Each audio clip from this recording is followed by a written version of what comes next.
asin silih asal silih asu, menjadi ciri rasa kebersamaan. Wangi dan saling mewangikan, jayalah Universitas Pakuan untuk kejayaan bangsa Indonesia.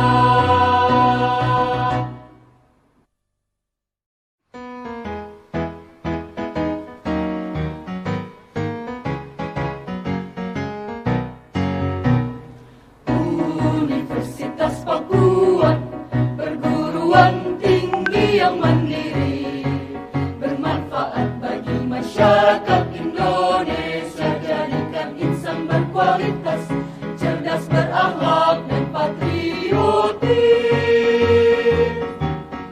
Universitas Pakuan mengabdi pada bangsa dan negara, membentuk insan unggul dan berkarakter, lestarikan nilai budaya Pancasila. Silih asin silih asal silih asu, menjadi ciri rasa kebersamaan. Wangi dan saling mewangikan, jayalah Universitas Pakuan untuk kejayaan bangsa Indonesia.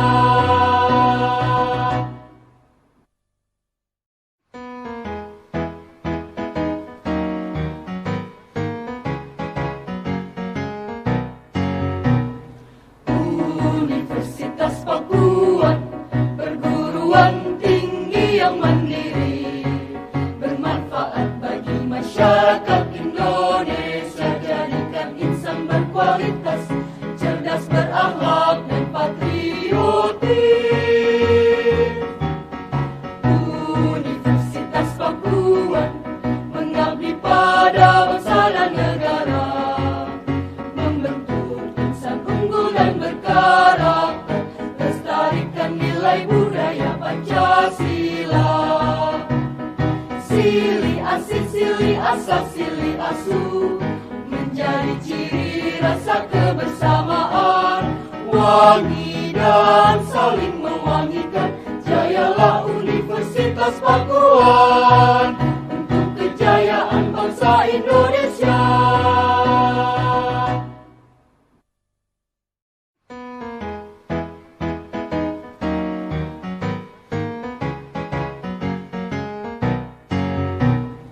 Universitas Pakuan, perguruan tinggi yang mandiri, bermanfaat bagi masyarakat Indonesia, jadikan insan berkualitas, cerdas, berakhlak, dan patriotik. Universitas Pakuan mengabdi pada bangsa dan negara, membentuk insan unggul dan berkarakter, lestarikan nilai budaya Pancasila. Silih asin silih asal silih asu, menjadi ciri rasa kebersamaan. Wangi dan saling mewangikan, jayalah Universitas Pakuan untuk kejayaan bangsa Indonesia.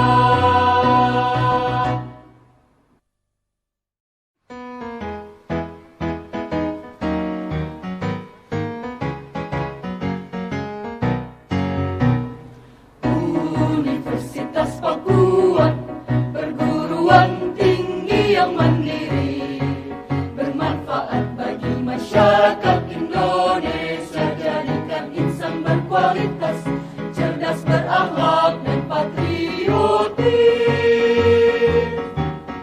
Universitas Pakuan mengabdi pada bangsa dan negara, membentuk insan unggul dan berkarakter, lestarikan nilai budaya Pancasila. Silih asin silih asal silih asu, menjadi ciri rasa kebersamaan.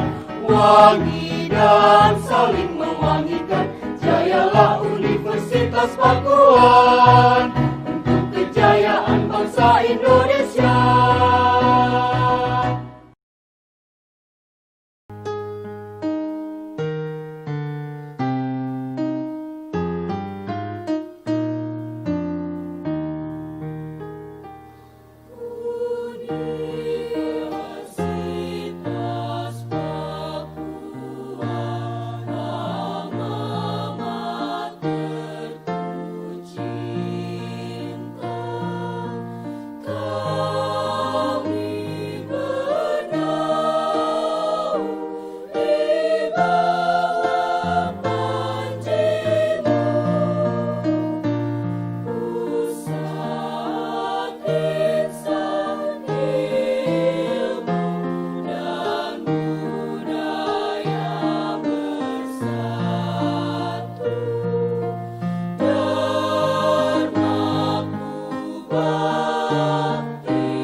berkualitas, cerdas, berakhlak, dan patriotik. Universitas Pakuan mengabdi pada bangsa dan negara, membentuk insan unggul dan berkarakter, lestarikan nilai budaya Pancasila. Sili asih, sili asah, sili asuh, menjadi ciri rasa kebersamaan, wangi dan saling mewangikan. Jayalah Universitas Pakuan untuk kejayaan bangsa Indonesia.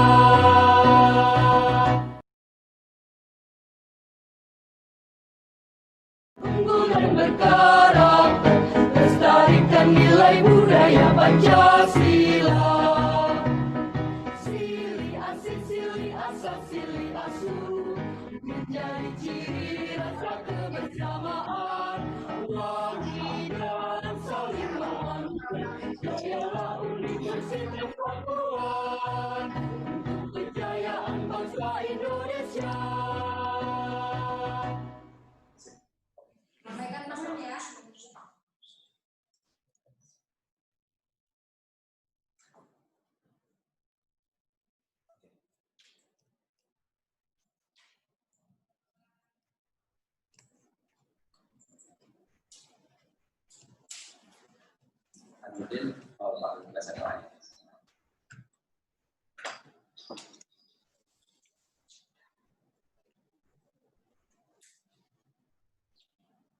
Good morning, ladies and gentlemen.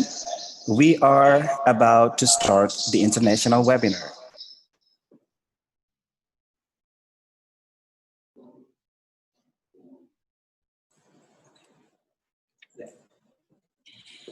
Distinguished guests, ladies and gentlemen, good morning. Welcome to the international webinar, Leading Change of Education in the New Normal and Industrial Revolution Era 4.0. This international webinar is proudly presented to you by Department of Education, Postgraduate School, in collaborations with Department of International Affairs, Pakuan University. We would like to kindly welcome the Honorable Rector of Pakuan University, Professor Dr. Haji Bibin Rubini MPD, the head of Pakuan Siliwangi Foundation, Bapak Haji Subandi Almarsudi SHMH, Vice Rector for Students and Academic Affairs, Bapak Dr. Eka Suhardi MSI, Vice Rectors for Financial Affairs and Resources, Bapak Dr. Hari Muharam SAMA, Vice Rectors of Research and Innovation, Professor Dr. Didik Noto Sujono MSc, Secretary of Pakuan University, Bapak Dr. Oding Sunardi MPD, Deans of Faculties in Pakuan University, Head of Division and Offices, Heads and Secretaries of Study Programs, Lecturers of Pakuan University, and we would like to kindly welcome our guest speakers, Profesor Dr. Insinyur KH Muhammad Nuh DEA, Bapak Bambang Sumintono PhD, Kanako Nozu Kusanagi PhD, Profesor Dr. Mahmudin Yassin, Danish Ali Memon PhD, and we would also like to kindly welcome our special participants, Dr. Marilyn Fernandez de Ocampo, Moses Pahlen PhD, Ahmad A. Zaid PhD. We would also like to warmly welcome all participants who joined this international webinar. Ladies and gentlemen, we would also like to inform you that this international webinar is supported by Pemda Halmahera Selatan, Akademi Kebidanan Sarnun Halmahera Selatan, Sekolah Pesat, Mones Plus, Pesantren Islam International Andalus, Department of International Affairs, Pakuan University. We would also like to give credits to Bapak Agus Rohiman MPD, Bapak H. Bahren Kasuba MPD, Ibu Nurlaina Muhammad SPD MM. My name is Errol Kurniawan, and I will be the masters of ceremony today.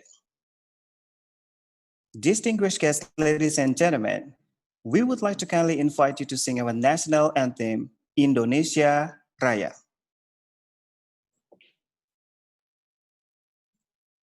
Indonesia tanah air, tanah tumpah darah.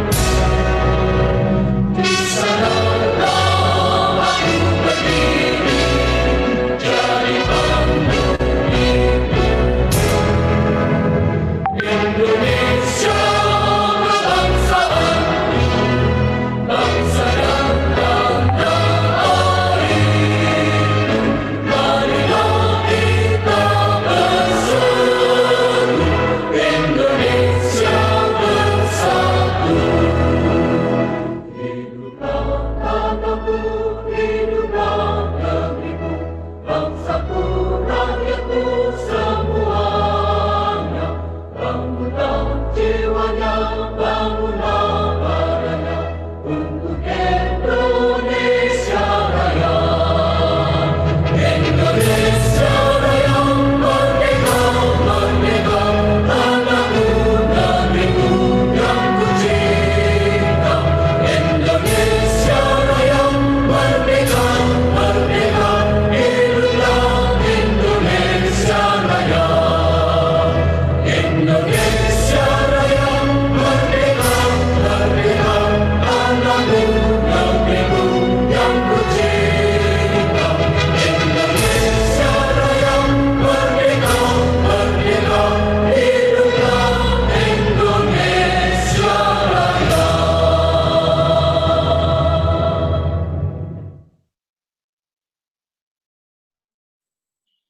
Thank you for your participation. Prayers for the nation and the success of international webinar led by Bapak Nurdin Apud Sarbini, LC. Assalamualaikum warahmatullahi wabarakatuh. Before we begin this international webinar, let's pray to Allah Almighty God, so He will be able to provide easiness and smoothness. For those of you who are Muslims, you can guarantee the prayer that I recite. And for those of you who are non-Muslim, please pray according to their respective religion and beliefs. Bismillahirrahmanirrahim. Allahumma lakal hamdu kulluh, wa lakal syukru kulluh, nahmaduka hamdan syakirin, hamdan na'imin, hamdan yuwafi ni'amaka wa yukafi mazidak. Ya Rabbana lakal hamdu kama yanbaghi li jalali wajhika wa 'azimi sultanik. Allahumma salli wa sallim ala nabiyyina Muhammadin fil awwalin. Allahumma salli wa sallim ala nabiyyina Muhammadin fil mala'il a'la ila yaumiddin. Allahumma la sahla illa ma ja'altahu sahla wa anta taj'alul hazna idza syi'ta sahla. Allahumma ya Rabbana atina min ladunka rahmah wa hayyi' lana min amrina rasyada. Allahumma inna nas'aluka ilman nafi'a wa rizqan wasi'a wa amalan mutaqabbala. Allahumma anfa'na bima 'allamtana wa 'allimna ma yanfa'una wa zidna ilma. Allahumma inna na'udzubika min ilmin la yanfa' wa min qalbin la yakhsha wa min da'watin la yustajabu laha.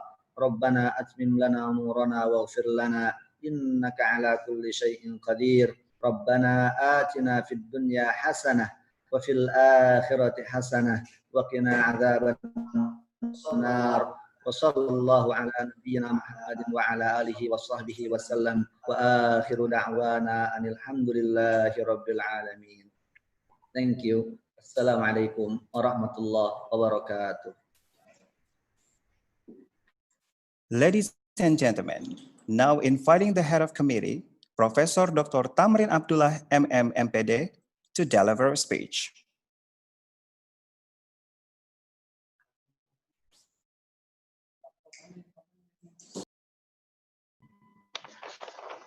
Assalamualaikum warahmatullahi wabarakatuh. Ladies and gentlemen, it is my great pleasure to welcome you to the international webinar on education. This event was attended more than by 300 participants and consisting of 45% lecture, 32% teacher, 15% school principal, and 8% older. Participants come from various regions in Indonesia and from abroad, Malaysian, Philippines. On behalf of committee, we would like to thanks to honorable speakers and commentator, Rector of Universitas Pakuan, Professor Dr.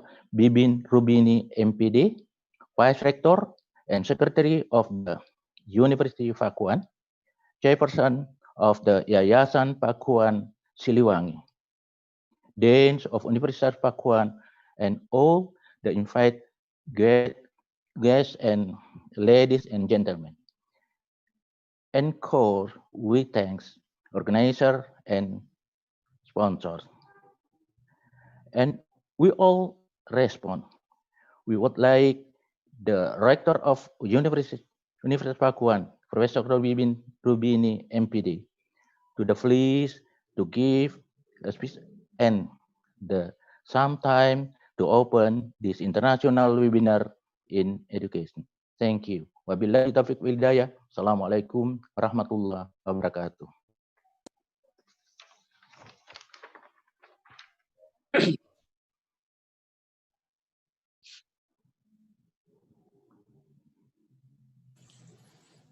Now inviting the Rector of Pakuan University, please welcome Professor Dr. Haji Bibin Rubini, MPD.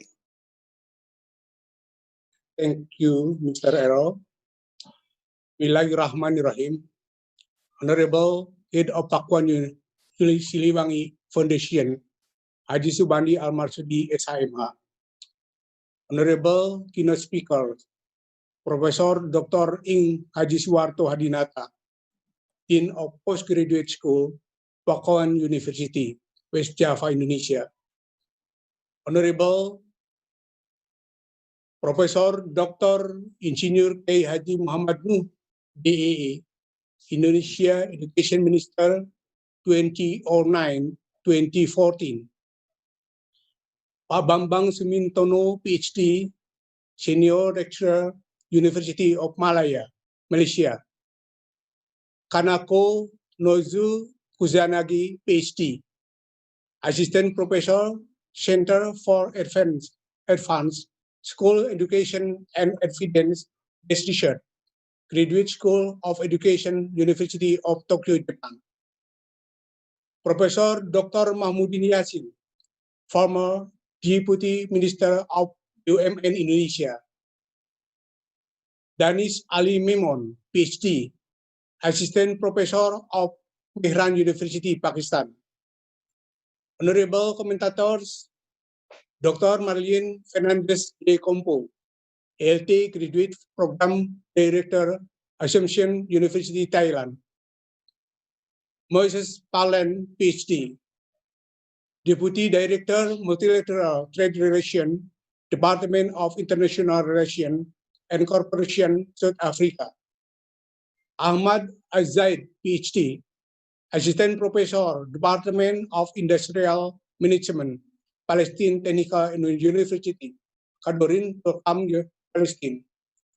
Honorable Chairman, Professor Tamrin Abdullah, and Moderator, Engineer Yuari Farida, PhD. Honorable sponsors, distinguished guests, ladies and gentlemen. Assalamualaikum warahmatullahi wabarakatuh. It is great honor for me to welcome all of you to the International Webinar of Educational Management 2020. On behalf of Pakuan University, I would like to express my gratitude for your presence in this seminar virtually, especially to the speakers and commentators. Ladies and gentlemen, all of us know that the world is being faced a COVID-19 pandemic, which is certainly very influential on everything, including the organization of education and teacher. It is not easy to hold these international virtual seminars.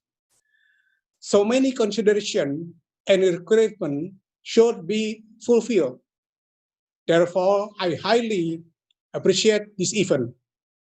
In this pandemic era, virtual discussion like this scientific meeting is very meaningful to share and discuss related to educational management in COVID-19 pandemic era.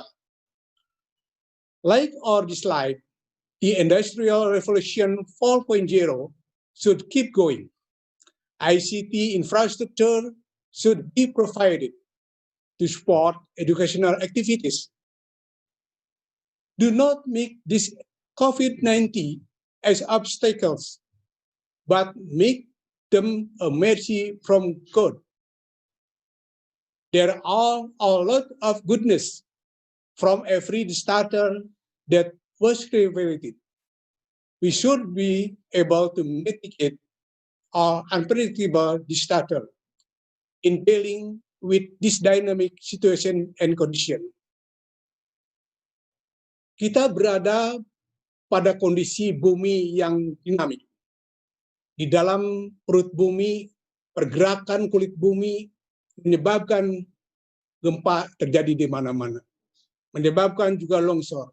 Dan kita dihadapkan bukan hanya dengan pandemi 19 saja, tetapi juga ancaman kita, baik di dalam perut bumi maupun di udara berupa angin, siklon, dan sebagainya, akan menerpa kita.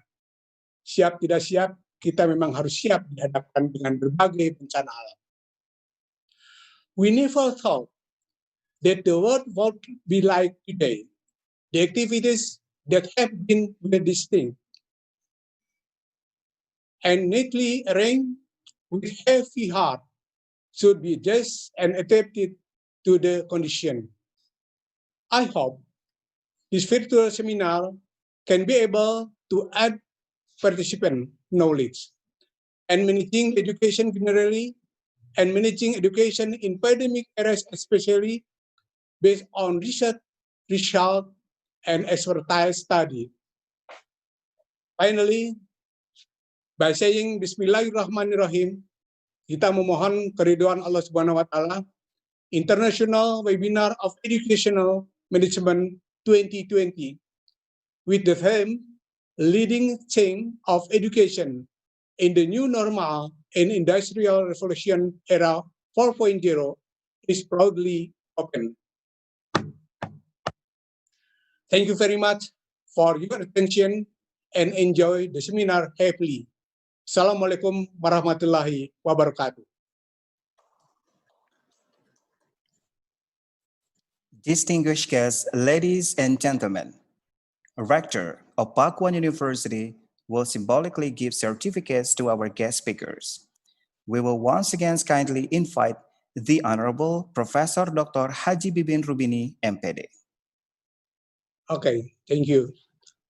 On behalf of Pakuan University and all participants, I would like to present the certificate. The first certificate will be presented to Professor Dr. Ing Haji Suwarto Hardinata as keynote speakers. Thank you very much. Thank you. The next presented to Professor Dr. Insinyur Kiai Haji Muhammad Nuh DE as speakers. Thank you very much. And Bapak Bambang Sumintono, PhD. Thank you. The next, Kanako Nozu Kusanagi, PhD. Thank you. And the next, Professor Dr. Mahmudin Yasin. Thank you very much, Pak Yasin. Terima kasih. And last, Dennis Ali Memon, PhD. Okay. And the next certificate will be present to commentators. The first presented to Dr. Merlin Fernandez de Campo. Thank you very much. The next presented to Moses Palain, PhD. Okay, thank you very much. And the last presented to Ahmad Azaid, PhD. Okay, thank you.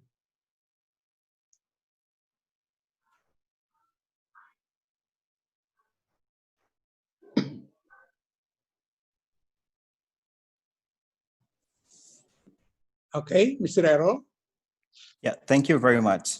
you're welcome.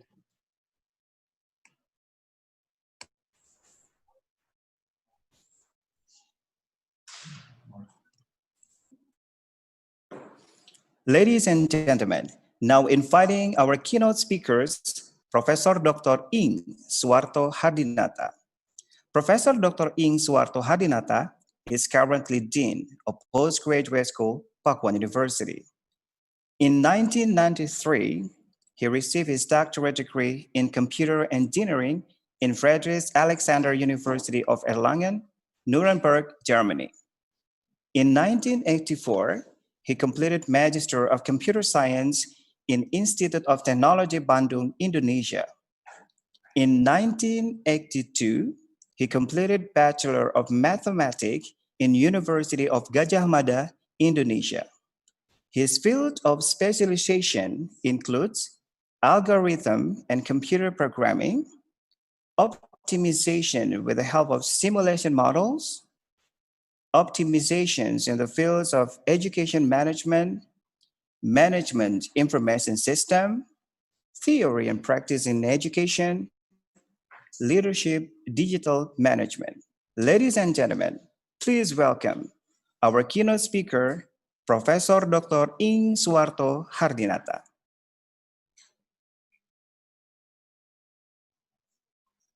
Thank you very much, Mr. Errol. Let me share screen from here.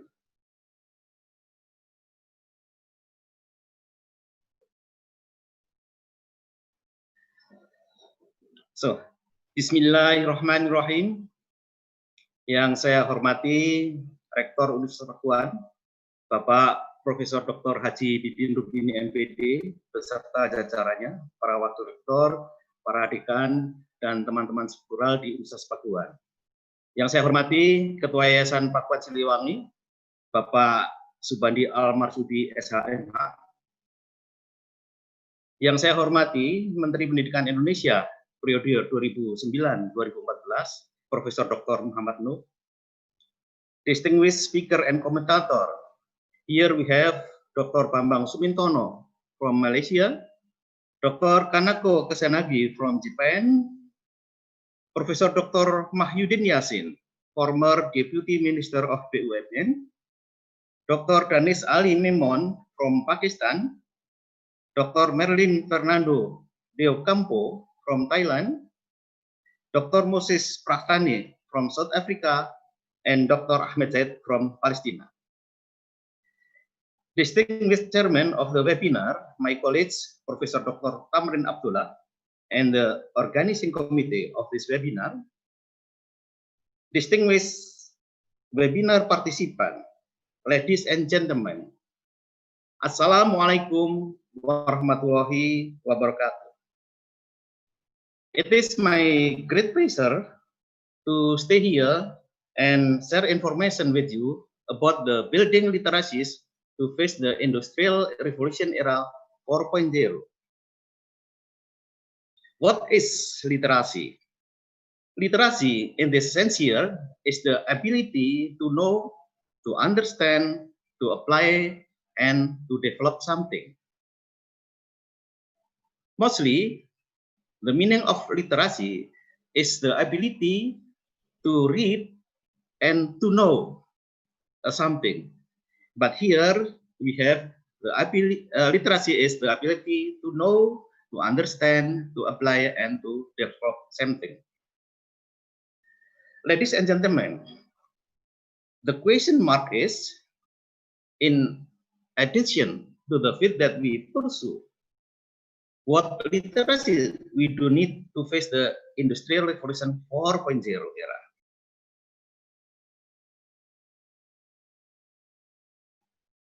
What literacy do we need for Industrial Revolution 4.0 era?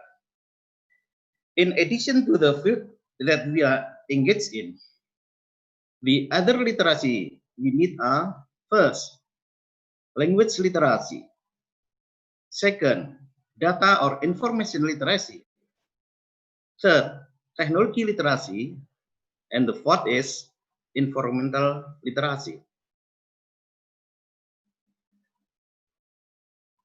The second literacy, the first literacy is global language literacy. Global language literacy is an important literacy that must be possessed by everyone because it is a communication tool used to exchange information, ideas, experience, business, cooperation, and so on. There are 6 official languages of the UN. They are Arabic, Chinese, English, French, Russian, and Spanish. Language literacy, especially global language, English, and other foreign language, especially the official language of the United Nations, is very important tools for us so that we can freely communicate it globally for a variety of needs. Ladies and gentlemen, the second literacy is data or information literacy.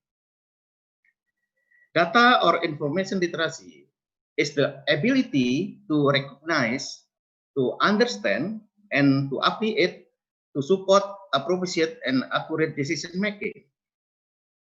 This Industrial Revolution era 4.0 had the keyword artificial intelligence and digitalization. Therefore, data and information must be digitally managed to achieve fast and accurate criteria. So, in this era, we have 2 keywords. First is artificial intelligence, and the second is digitalization. And the other side, in this time, we have also a very important criteria, namely fast criteria and accurate criteria. Ladies and gentlemen, we need to have a good literacy on digitalization of the data and information.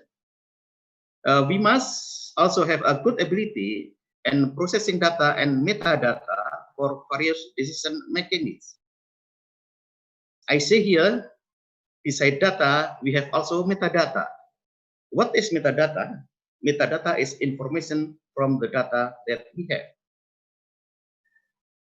I would like to show you the example of data and metadata. The trees in the forest managed by the Minister of Forestry, we got data. But the name of the tree, the age of the tree, the location of the tree, the condition of the tree, extension, this is the metadata.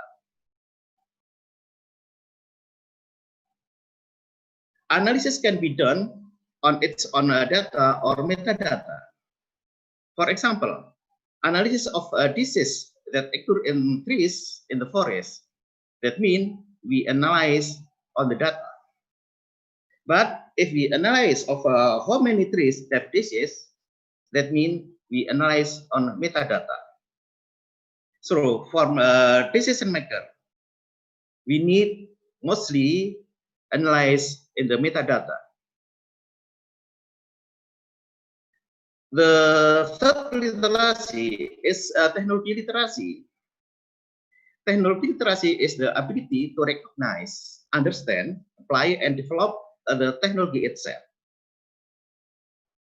The basic technology need by us is in undergoing work and life include computer technology, data or information technology, communication technology, and we call it multimedia technology. So, if we look now, the relation between technology literacy and COVID-19 pandemic, look as the following. If we already have good technology literacy, we will not have any difficulties in implementing, for example, online learning as demanded today because of the COVID-19 pandemic. Ladies and gentlemen, the fourth literacy is environmental literacy. Environmental literacy is the ability of individuals to understand and interpret environmental conditions. And the result of understanding and interpretation of these individuals can decide the appropriate action in maintaining, restoring, and improving environmental condition. Ladies and gentlemen, what is the element of the environmental? Environmental literacy here is the interaction between human and human with other beings, and human with the surrounding nature. Dalam arti, literasi lingkungan tidak hanya interaksi antara manusia dan manusia, tapi juga harus terjadi antara manusia dan makhluk lainnya, serta manusia dengan alam. Mengapa demikian? Seperti visi Universitas Pakuan, kita ingin membentuk manusia Indonesia atau lulusan Universitas Pakuan yang menjadi manusia yang utuh, yang bisa mandiri, unggul, dan berkarakter. So, to reach this vision, we need the addition of these literacies. The main function of the environmental literacy is to shape the character of a good society, which is the main key to peace, progress, and welfare of the nation. So, now I come to the conclusion of the presentation as the following. In addition to the field that we are engaged in, there are 4 literacies that are needed to face the Industrial Revolution era 4.0, namely, first, language literacy, second, data or information literacy, technology literacy, and environmental literacy. By mastering these 4 literacies, we will able to communicate and interpret data properly. We can overcome various obstacles that occur in implementation of work and life, and we can build a good national character to achieve a peaceful, advanced, and prosperous society. Bapak dan Ibu, sebagai ringkisannya, let me deliver in bahasa Indonesia, very short. Sebelumnya kita kenal apa yang dinamakan dengan sarjana plus, yaitu sarjana apa saja ditambah pengetahuan bahasa Inggris. Kemudian bertambah lagi sarjana plus plus, yaitu sarjana dengan penambahan pengetahuan mengenai bahasa Inggris dan operasional komputer. Tapi sekarang penambahan pengetahuan atau literasi ini lebih banyak lagi, yaitu bidang yang kita tekuni, atau selain bidang yang kita tekuni, dibutuhkan juga literasi di bidang bahasa untuk komunikasi lokal maupun internasional, literasi data dan informasi, agar kita bisa mengolah informasi dengan baik, sehingga bisa dipakai untuk mengambil keputusan yang tepat dan akurat. Yang ketiga adalah teknologi literasi, yang kita butuhkan untuk menjalankan pekerjaan dan bahkan kehidupan. Dan yang keempat adalah environmental literasi, yaitu literasi lingkungan, baik antar manusia dan makhluk lainnya, dan antar manusia dengan alam. Itulah Bapak dan Ibu yang kita perlukan di era revolusi industri 4.0, literasi-literasi yang membuat kita nanti bisa survive ya menghadapi era yang sekarang ada. So, ladies and gentlemen, that was my presentation, and from this place I would like to say to all of you, have a nice webinar and enjoy the next discussion. I believe that you will be need interesting presentation from the webinar speaker today. Thank you very much for your attention. Alhamdulillahirabbil alamin. Wassalamualaikum warahmatullahi wabarakatuh.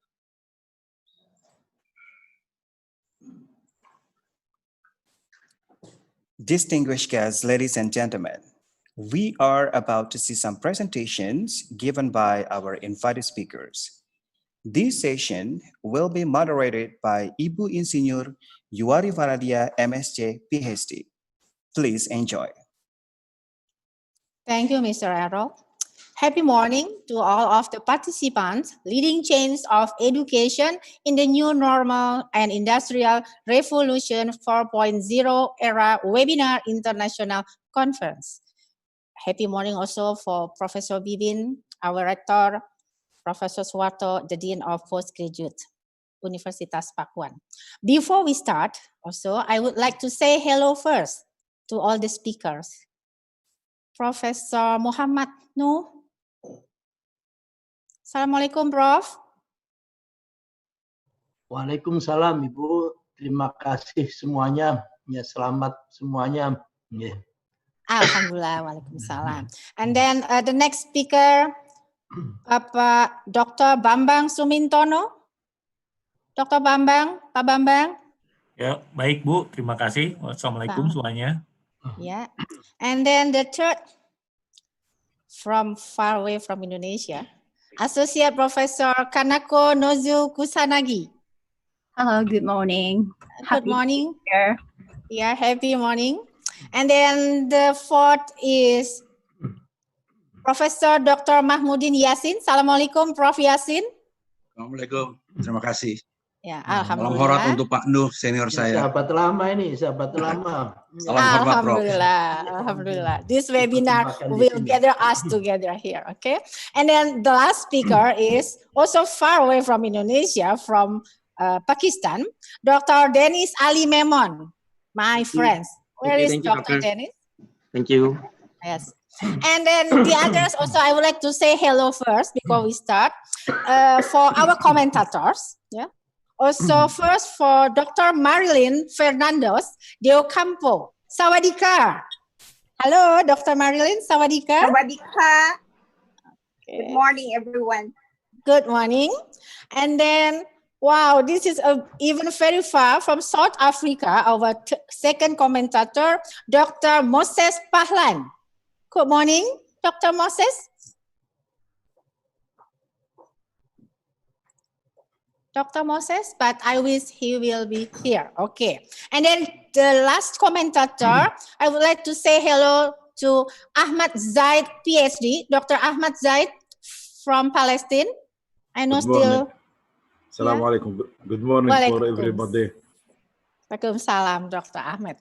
Okay, ladies and gentlemen, before we start, I would like to inform some regulation in this session. The first, all the presentation will be done together one by one by the speakers, and then followed by the comments from all commentators. Then the third part will be the discussion, question and answer. Therefore, for all the participants who would like to make some question, please kindly write your question on the chatting box. Then our host will deliver your question to us in order to convey to the respective speakers. Okay, ladies and gentlemen, today webinar will enhance our knowledge about leadership, about the culture, about also the cost of leadership, and up to the ICT. And without further delay, I would like to read first our first speaker profile. Professor Dr. Muhammad Nuh is the former Ministry of Education and also former Minister of Tourism and Culture. And then prior to that also as former Minister of Communication and Information and also former Rector at Institute Technology 10 November Surabaya. It is a honor to have him as speaker today. So Professor Dr. Muhammad Nuh, please start your presentation. Thank you. Terima kasih, Ibu. Assalamualaikum warahmatullahi wabarakatuh. Selamat pagi, salam sejahtera untuk kita semua. Yang sama-sama kita hormati, kita muliakan Pak Rektor, Prof. Bibin, terima kasih banyak panjenengan berkenan mengundang kami untuk saling berbagi beserta seluruh jajaran pimpinan Universitas Pakuan. Terima kasih. Yang sama-sama kita hormati Ketua Yayasan Pakuan Siliwangi, yang sama-sama kita hormati Profesor Tamrin Abdullah, terus yang baru saja tadi yang memberikan pengantar keynote Prof. Suwarto, terima kasih. Panjenengan sudah memberikan fondasi untuk pemahaman tentang pentingnya literasi, termasuk juga revolusi industri 4.0, dan para speakers, wabil khusus sahabat saya yang sudah sangat lama saya tidak berjumpa, Pak Mahmudin Yasin, terima kasih panjenengan berkenan untuk saling berbagi. Salam hormat, Bro. Yeah. Please allow me, I would like to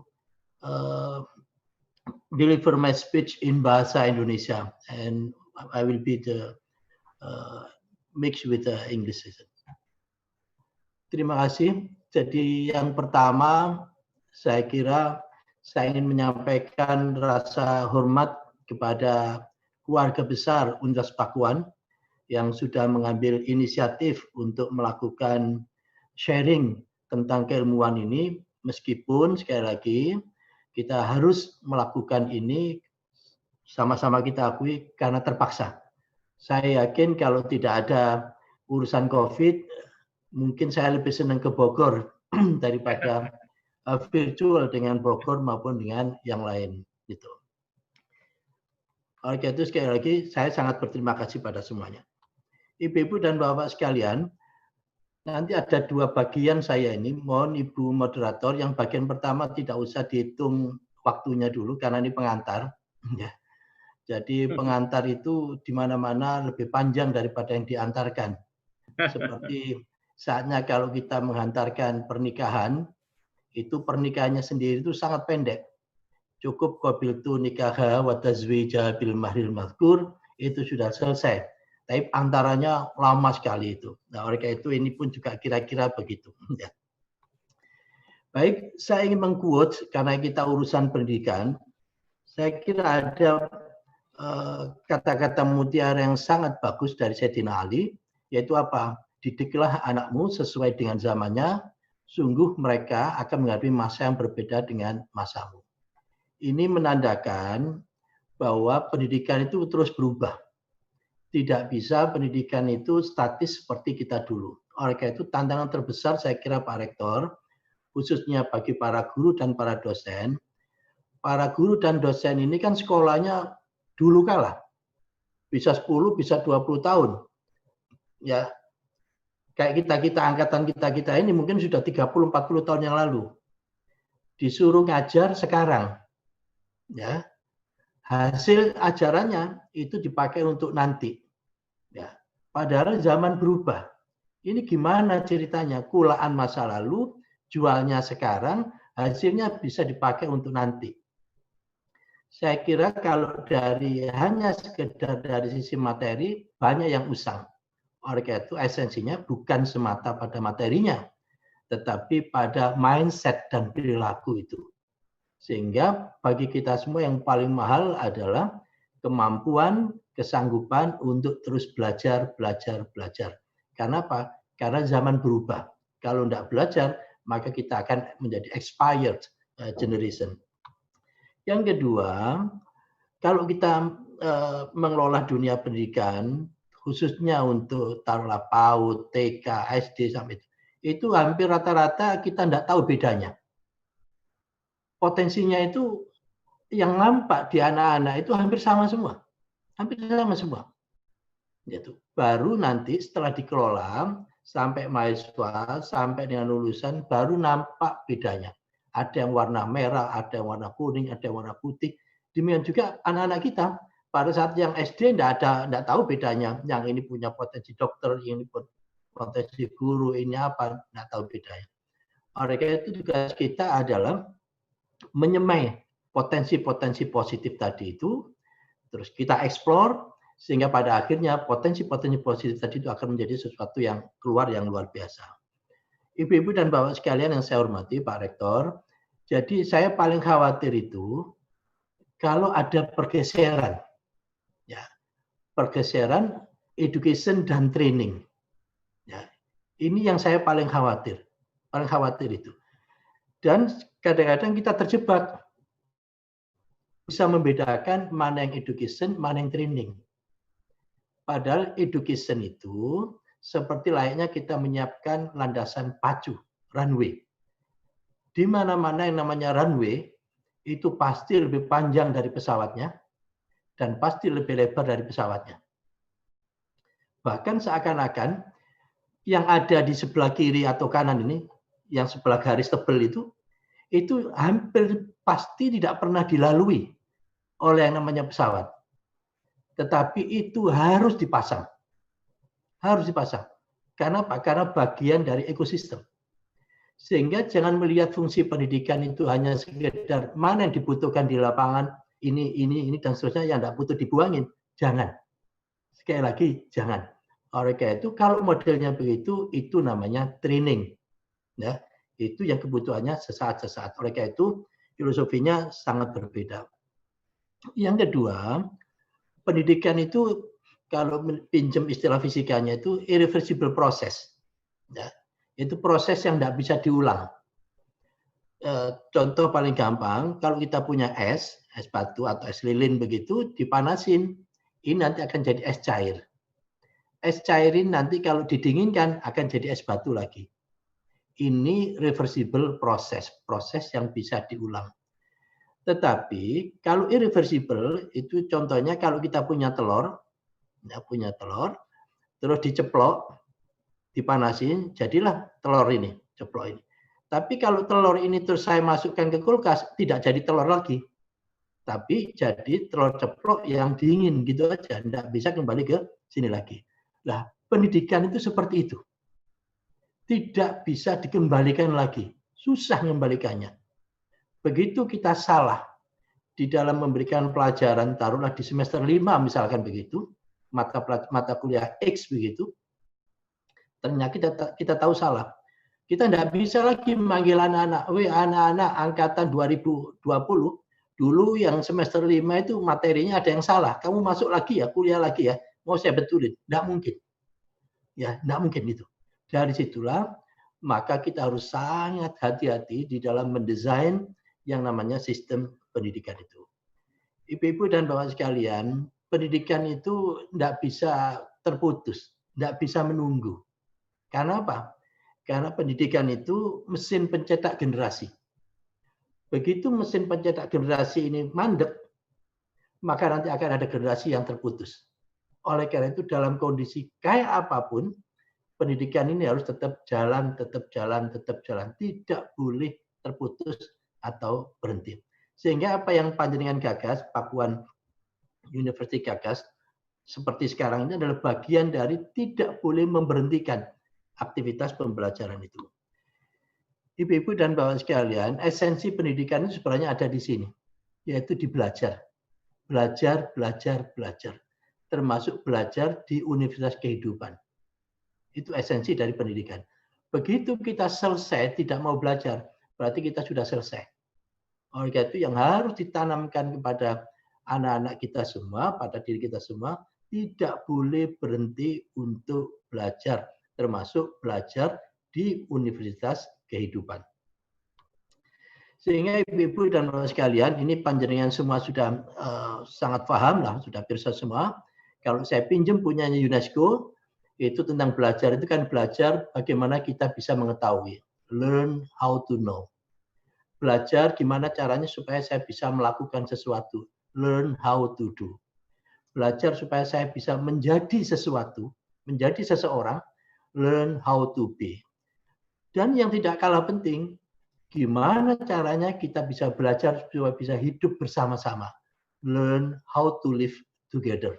Ya, itu. Dan yang tidak kalah penting adalah learn how to learn. Itu. Gimana caranya kita itu belajar supaya bisa belajar. Itu. Dari situ ibu-ibu dan bapak sekalian, the way how to learn itu bisa berubah. Ya, itu bisa berubah, sangat tergantung pada kulturnya, sangat tergantung pada substance yang kita pelajari, sangat tergantung pada teknologi, dan sangat tergantung pada eranya. Saya mengistilahkan kendaraan dapat berubah, tapi muatannya harus tetap. Ya, muatannya harus tetap, kendaraannya boleh berubah. Ibu-ibu dan bapak sekalian, ini catatan kecil saja. Kita tidak boleh menyerah dalam keadaan kayak apapun. Ya, tidak boleh menyerah. Orang yang cerdas itu orang yang mampu mentransform dari persoalan menjadi tantangan. Ya, dari persoalan menjadi tantangan. Jadi ada soal apa ini? Itu dia tidak boleh terjebak mati sampai di situ aja persoalan-persoalan enggak. Karena kita punya keyakinan setiap persoalan atau di dalam persoalan itu ada jawaban. Inna ma'al usri yusra. Bukan inna ma'al ba'dal. Bukan inna ma'al ba'dal usri yusra. Bukan, tapi ma'al. Ya. Jadi bukan setelah persoalan ada jawaban. Tetapi inna ma'al usri. Bukan inna ba'dal usri. Itu. Sehingga di dalam persoalan itu melekat ada jawabannya. Itu. Dari situlah bagi orang cerdas, tidak boleh persoalan dibiarkan persoalan, tapi persoalan jadikan sebagai tantangan, dan tantangan jadikan sebagai peluang, dan ujungnya adalah menjadi jawaban. Itu. Sehingga bagi kita, setiap persoalan ada jawab, setiap persoalan ada jawab. Dan disitulah orang mulia itu adalah orang yang memiliki jawaban setiap dari persoalan. Tapi orang tidak mulia itu setiap persoalan dia tidak bisa jawab. Ya, itu nanti kalau di kampus namanya DO. Drop out karena IPK-nya 0, ya seperti rapido 0, itu. Oleh karena itu semangat kita adalah semangat tidak boleh berhenti meskipun kita ada persoalan. Ibu-ibu dan bapak sekalian yang saya hormati Pak Rektor, nah sekarang kita coba kita pelajari apa makna COVID itu.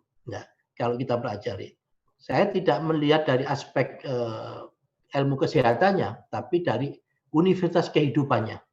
Nah, dari universitas kehidupannya. Apa salah satu makna? Panjenengan pun juga bisa memberikan makna. Bagi kami, makna yang paling pas, ya ada banyak makna. Bagi COVID itu adalah kita dipaksa untuk berubah.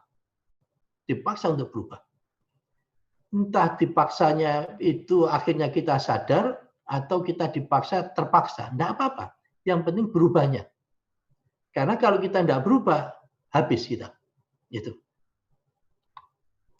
Oleh karena itu ada kata-kata mutiara yang sangat bagus, ya. Jadi the greatest danger in times of turbulence, ya, is not the turbulence itself, ya, but to act with yesterday's logic. Jadi pada saat kita menghadapi turbulensi seperti sekarang ini, kekacauan seperti sekarang ini, persoalannya bukan pada kekacauannya itu sendiri, tetapi persoalannya logika-logika yang kita pakai untuk menjawab persoalan-persoalan itu seringkali logika-logika yang usang.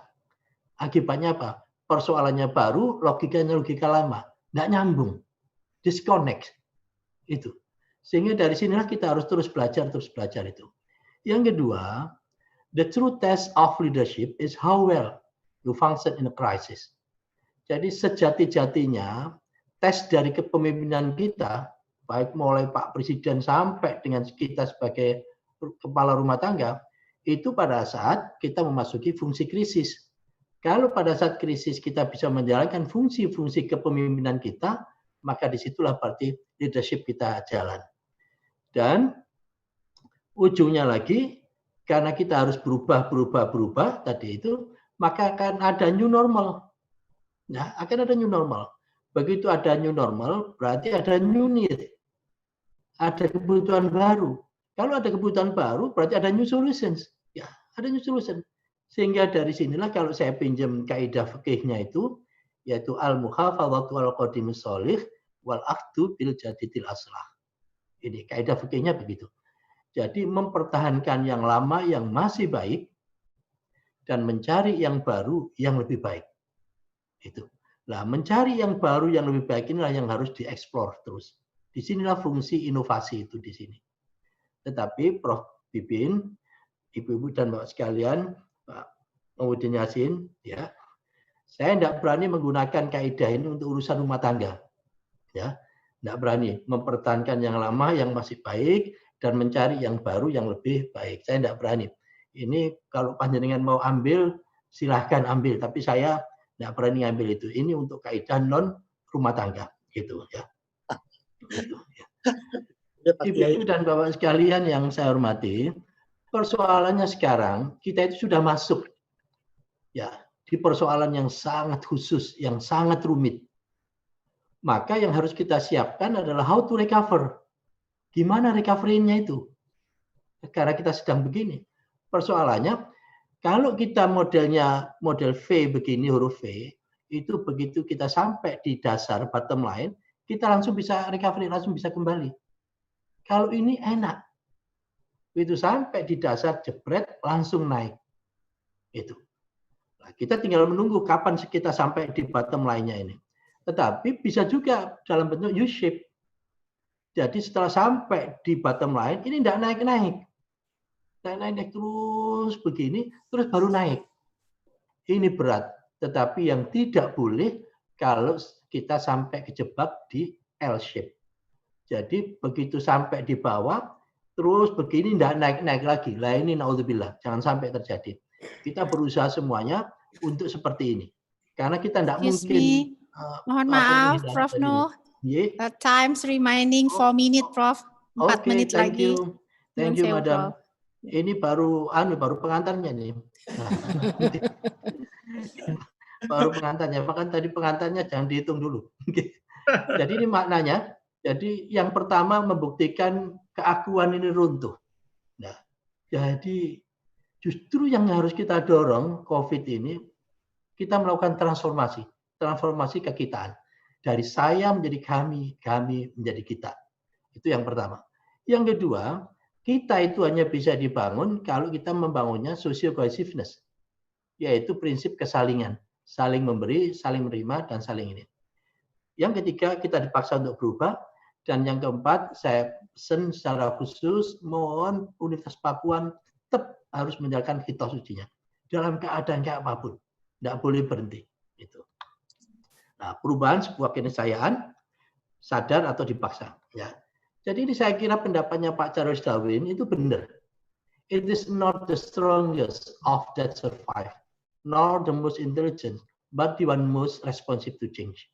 Bukan yang paling kuat yang bisa bertahan, bukan pula yang paling pintar yang bisa bertahan, tetapi siapa yang mampu melakukan menjawab perubahan itu. Dari zaman dulu sudah ada perubahan. Gelombang pertama sampai ini itu terus berubah. Demikian juga ini, demikian juga yang kaitan dengan teknologi ini berubah sangat cepat sekali. Individu terus, bisnis terus, ini terus dan seterusnya. Tetapi karena COVID ini lebih cepat lagi, Terus ini pun juga berubah antara jenis pekerjaan, tempat bekerja, sampai dengan talenta para pekerja ini berubah semua. Ya, saya lompatin aja karena waktu. Tetapi yang menarik bagi kita semua, jangan dihilangkan fungsi dialektika. Ya, fungsi dialektika jangan dihilangkan.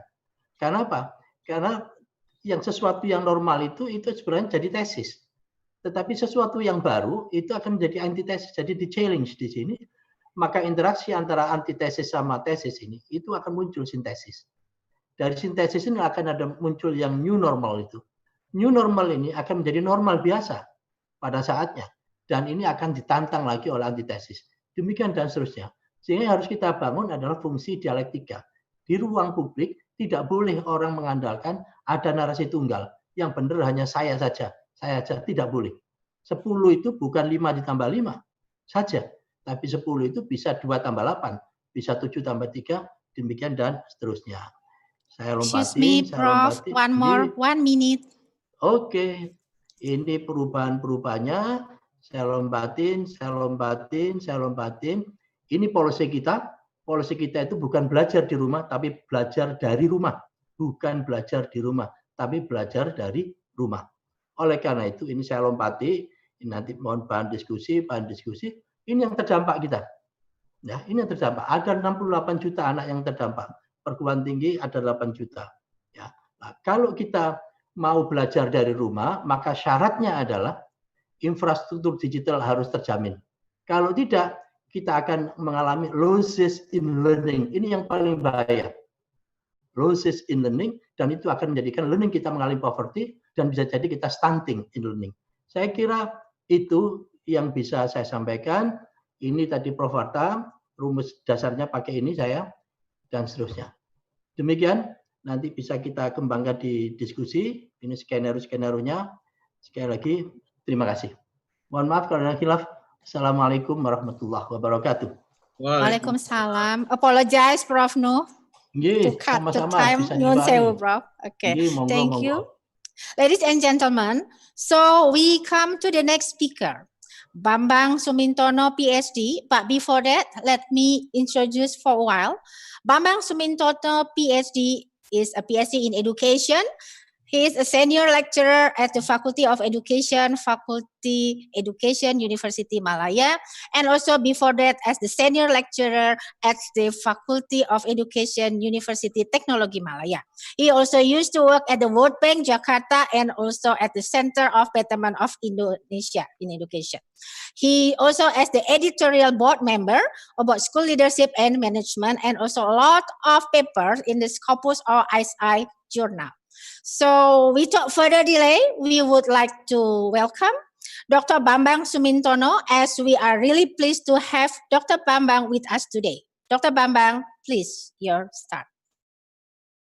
Oke, terima kasih. Oke, thank you, Madam Moderator. Oke, Assalamualaikum warahmatullahi wabarakatuh. Oke, so thank you, Pak Rektor, for the invitation, and also the Director of Postgraduate Studies. Okay, so ladies and gentlemen, so I just like to share something regard to the thing based on my background, which is about the teacher leadership. So I will share the PowerPoint.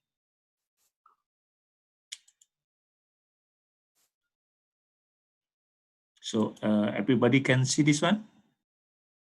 Yes. Okay. All right. Okay. So I think around 15 to 20 minutes to share. Okay. So I mean, right. So I think Prof. Nu already share with us, and also the first keynote speaker also informed us about the changing situations of the world because of the COVID-19. So also as a teacher, we just also realized that the situation is like it or not, so it's already changed.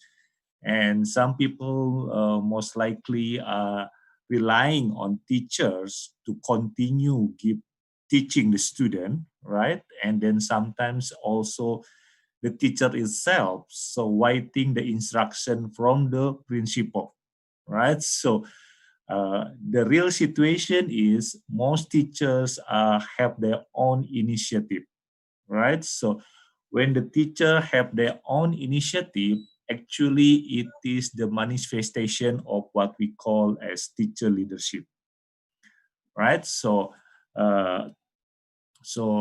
today I will just share a bit about research regarding teacher leadership. So hopefully that can trigger some kind of discussion regard to this. Then hopefully that maybe some of the audience will be interesting to do some research regarding teacher leadership, right?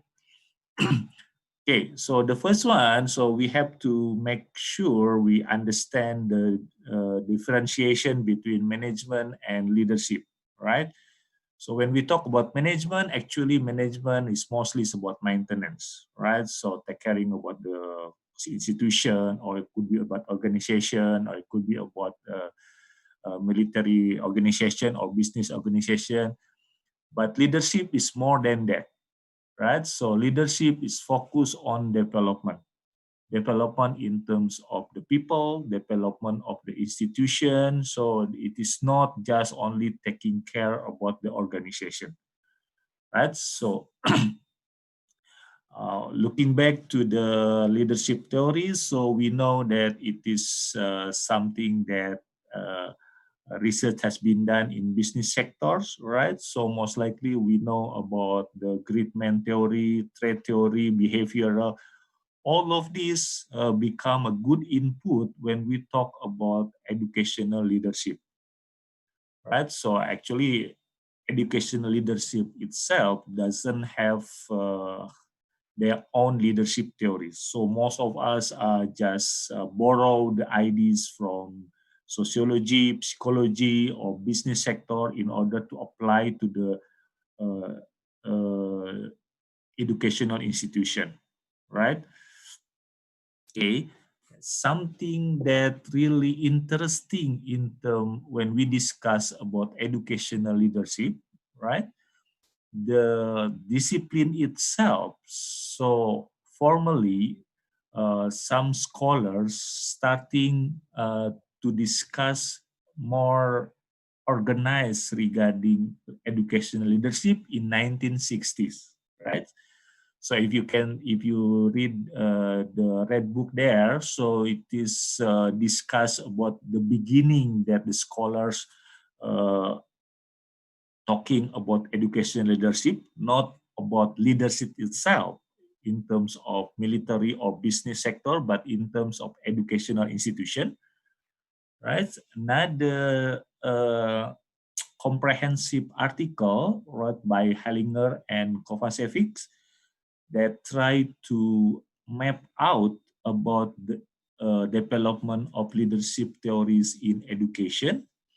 They found out that from 1960s to the end of 1970s, when we talk about educational leadership, most likely only discuss about principle, discuss about school head, discuss about headmaster, mostly discuss about kepala sekolah, never talk about teacher leadership. Even middle management, it is also not involved, right? So there are not such thing as what we call as wakil kepala sekolah, or we talk about head department, that kind of thing. But starting from 1980s, this what we call as review article found out that researchers tried to find out what really happened at the school level, and they found out that teacher leadership, one of the knowledge that emerged in terms of educational leadership's research. It is not only talking about principle, how they influence, how they create the culture, that kind of thing. We also want to understand the impact of the teachers to the school organization, to the policy of the school. So it is not only just one way of decision maker, it is also involved of the subordinate. In this case is teachers. Right? So something interesting also come out during starting from 2000s. Another form of leadership theories emerged. We call it as shared leadership or distributed leadership. Okay, so from previously we are talking about that leadership is come from the great leader, giving their instruction, explaining about their policy, that kind of thing. So starting from 2000s, a researcher found out that some policy in the school actually it not start from the principal. The cultures of the school, it is not always initiated by the headmaster, right? So anybody in the school can have their own contribution. So they call it as the distributed leadership. When applying in the school context, it is having some kind of influence that impact to the school, to the principal, as well as to the student, right? So many leadership theories, they just what we call is do some adjustment. When we talk about good school, it is not merely by the principal. The big influence come from the teachers, right? So distributed leaderships, how they operate. So it is like, I think Prof. No explanation previously regarding aeroplane, okay? So some researchers talking about distributed leadership is like a pilot looking at the instrument in the plane, right? So where each instrument are working independently, but all of that instrument are helping the pilot in terms of flight the plane. Okay, so in order to keep the plane is always on track, right? Okay, the good thing about this field, there are 2 journal articles written by the top researcher in the field, okay, Werner and Campbell in 2017, and Nguyen, Harris, and Ng in 2019, okay, just last year, right? These 2 journal articles telling us that very important research has been done regarding about teacher leadership that really interesting for us to know better about the impact, the situation, and what is the way forward, right? So it becomes so critical when we talk about the COVID-19 situation, where everybody have to be taking an initiative to make some move, right? Not just what we call as writing the instruction, right?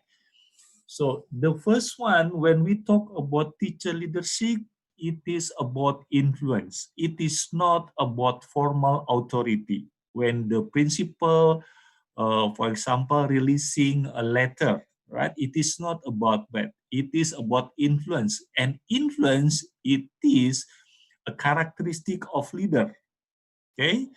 So the principal, of course, can instruct something, but that instruction could be not followed by the teachers. But the influence, okay, can make the teachers follow the principle, right? It is not just only about the formal authority, okay? The second thing about the characteristic of the teacher leadership, they are focused on action. They are not writing the direction. Teachers, because of professional, they have their own initiative, they have their own motivation to share the knowledge, right? And also to gain the what we call the support, okay? So it like a collaboration, okay? Usually at informal interaction, so like discussion in the teacher's preparation room, right? So usually based on mutual benefit, respect, and trust. So it is not only relying on instruction, it is more than that. What the thing that can running very well, okay? So right now, for example, during COVID-19, so many teachers are making their own initiative, okay? I think as you know, so many teachers are learning to create video on YouTube, right? So they invest their skill themselves. So they are mostly focused on action, and they share the knowledge and what we call as the skill through WhatsApp, through any other social media, right?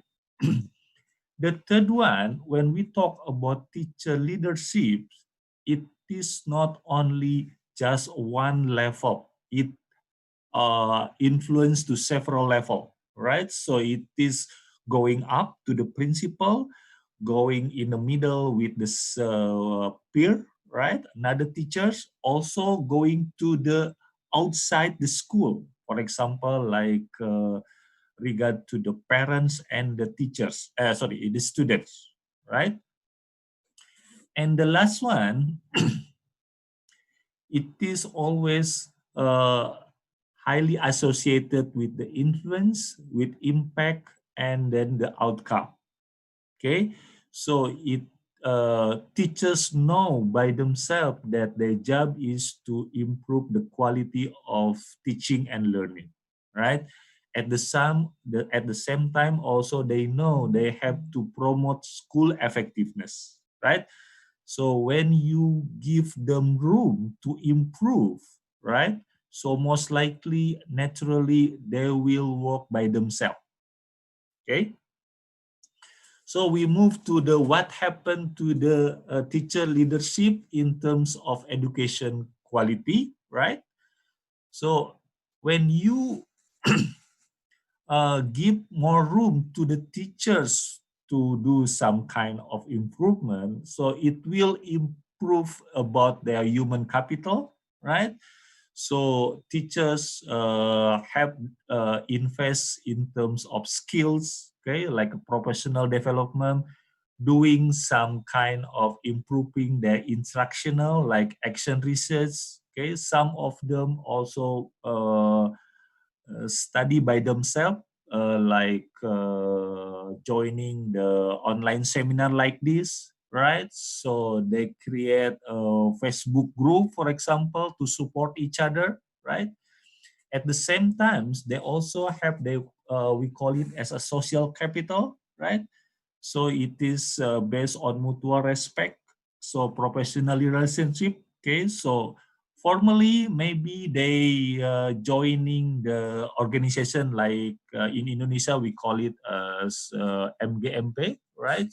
So it is a kind of teacher collaboration, but with the internet, okay, it doesn't have to be locally close. Okay, so it could become intercity or inter province, or even to the international level, right? When we discuss about how they influence each other, right? So it is mostly about the professional activity. Okay, so establishing professional collaboration, it is borderless, so you can do anytime, anywhere, right, in any topic. Okay, so it is a good what we call as opportunity. All we have to do, sometimes we give them room, we give them the what we call as the infrastructure, like internet bandwidth. Okay, okay.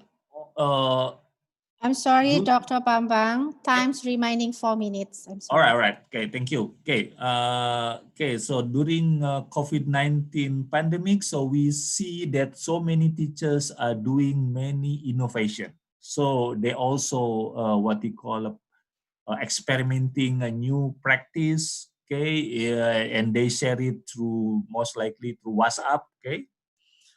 Okay.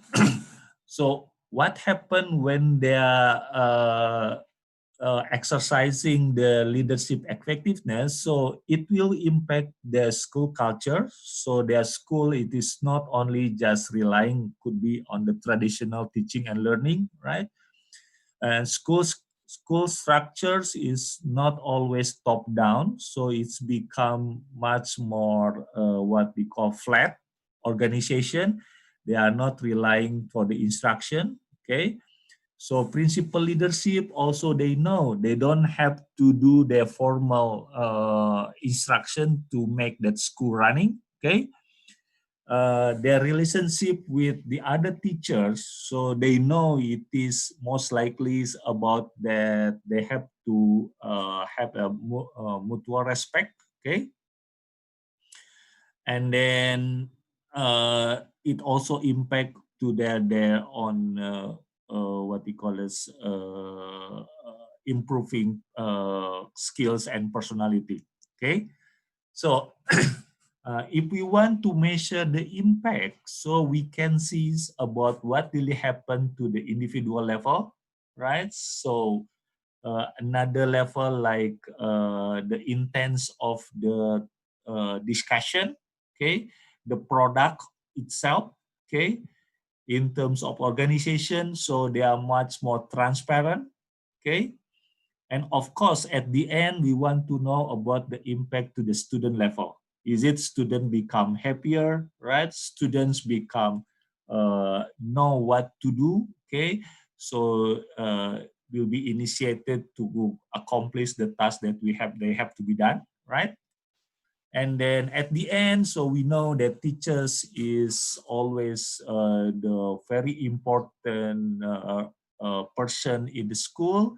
They have a very long-lasting impact to the society, to the world, and then it will make that we have to understand one of it could be shared based on what we give them opportunity to exercising their leadership. All right. Okay. Thank you very much for listening. So go back to the moderator. Alhamdulillah. Many thanks, Dr. Bambang Sumintono, for the interesting material. So we come to the next speaker, ladies and gentlemen. Before I invite the third speaker, I would like to read the profile of the third speaker from Japan. Associate Professor Kanako Kusanagi is the Associate Professor at the Center for Advanced School Education and Evidence-Based Research, Graduate School of Education, the University of Tokyo. She also the editor of the Japanese educational model of holistic education Tokatsu. And also she worked as the educational consultant for GICA and NGO projects. He makes some research interested include supporting the bottom line learning and teachers and the community, and also publish papers about lesson study. So without further delay, I would like to invite Associate Professor Kanako Kusanagi. Please welcome. Thank you, moderator, for introducing me. Wildan siang, everyone, in Bahasa Sunda. And wassalamualaikum to everyone. Thank you so much for inviting to this seminar. Actually, I have been to Bogor 2 years ago in 2018 when there was an international conference on lesson study. And you have a very great team of lesson study team. And thank you for Professor Bibin and also Ibu Eri for inviting me at that time. And I'm very great to see all the participants and this opportunity where everybody can learn together. Lecturers, teachers, students, we can all learn together. And we often emphasize the negative impact of COVID-19 situation, but this is one of the positive impact we can share across countries and across discipline. And I'm very grateful for all the speakers for sharing the presentation. And I see the similarity. First speaker, Panur, shared how we live and how we learn is changing. And also Pa Bambang, second speaker, said a teacher have their own initiative. And our agenda is how to support their leadership. And I think this is relevant to what I will be talking today. And I put conceptualizing learning in the new normal era, because we need to consider what is learning in this opportunity. So what has changed by the COVID-19 and what are the challenges? And what kind of learning do we need now? And what are the role as our educators? This is the topic of my presentation today. So if you go to UNESCO site, you can see this map. This is what was happening in February, and only 0.1% of learners are affected by COVID-19. Only Mongolia had a countrywide closure of school, and China partly closed. And then now look at what happens in April. By April, 90% of learners are affected because of the school closure, and 194 countries closed their schools.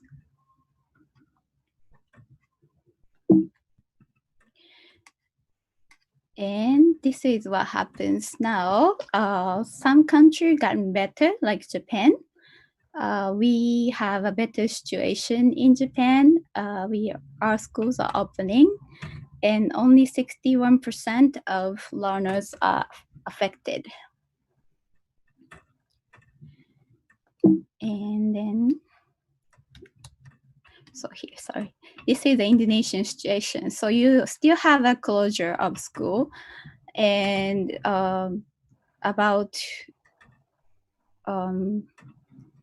you still have a primary school, 14 million students, 30 million students not going to school, and at the university level, 8 million students are not attending the school. But like this seminar, you have been trying to provide good opportunity, educational opportunity for your learners. So our agenda today is to think about how can we provide better education through this limited situation. So even before COVID-19, have you heard of VUCA? VUCA stands for volatility, uncertainty, and complexity and ambiguity. So we used to have a life that's much simpler, but now we are facing so many challenges. For example, before COVID-19, going to school and going to work was so much easier. You don't think about it. You just attended workplace or school. But now it has become a difficult choice. Is it safe to go to school? Is it worthwhile to go to learn there, even you are at the health risk? So you have to deal with this complex challenges where nobody has the right answer. You have to decide by yourself. So the way we learn needs to be changed in order for you to make wise decisions. So you need to equipped with new kind of skill and knowledge in the new society. So I want to go back to the question, a very basic question you often maybe not think about. So why do we learn? If this is an open symposium, I ask some of the participants to give comments about what do they think about their understanding of what is the purpose of learning. But I cannot do that. So maybe you can think in your head.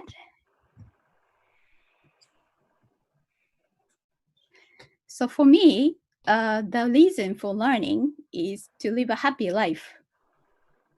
Some people might say getting new knowledge, being wise, getting money, many reasons. But in the end, I think we are learning because we want to live a happy life, or we want our students or learners to live a happy life. And the important thing here is in this society, each person have a different motivation to learn. And they also have a different interest to learn. So giving the one-size-fits-all approach in education is not enough. We need to accommodate to the different needs and motivation of learners. I want to show you briefly a video of a Japanese education, just a little bit. I hope it works. Let us see what kind of education is provided in Japan for children to grow up strong in today's fast-changing society. School education in Japan aims to build overall character, focusing on 3 components: solid academic ability, rich humanity, and a healthy body. Let us listen to teacher voices on how such balanced education is provided in schools. What do teachers give the most importance on in classes? 理科の授業では自然に親しむ中で理科の見方考え方を働かせ、自然に関わる中で問題を発見し、そしてそれを解決することのできる資質能力の育成を目指しています。子どもたちが問題を科学的に捉え、科学的に分析し、客観的な判断、行動ができるようになってほしいと願っています。そのためには、与えられた学習ではなく、子どもたちが自ら獲得している学びになっているかということをとても重要視しています。子どもが自ら獲得していくからこそ主体的な学びになり、力になると考えています。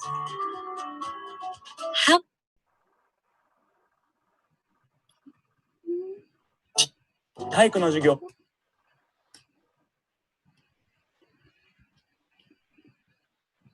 して健やかな体を。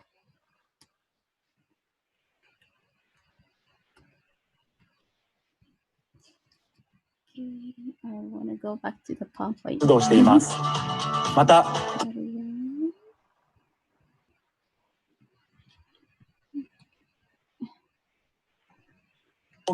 保健室や養護教諭。Sorry, I think I have to disable the screen and then try it again.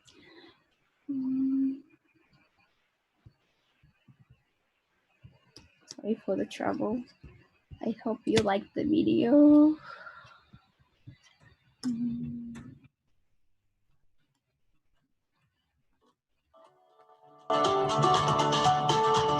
How do teach? Let us see what kind of education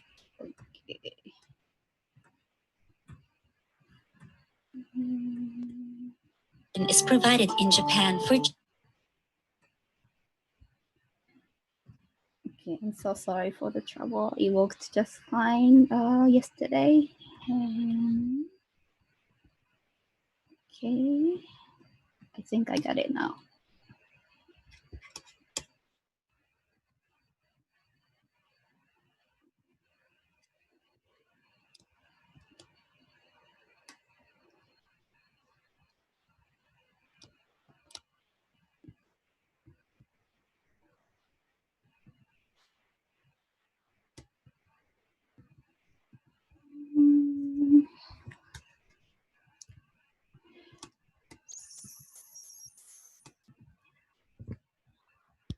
So sorry for that.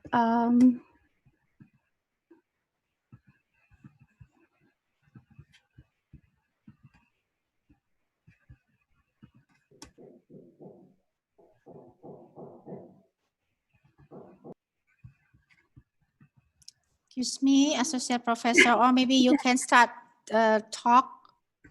Yeah. Apologize for the networking. Yeah. Maybe Yeah. you can start talk explaining the further explanation. Can you help me to share the PowerPoint or not? Oh, wait. I got it. So Okay. sorry for that. Do you see it now? Yes, we see it clear. Okay, so sorry for that.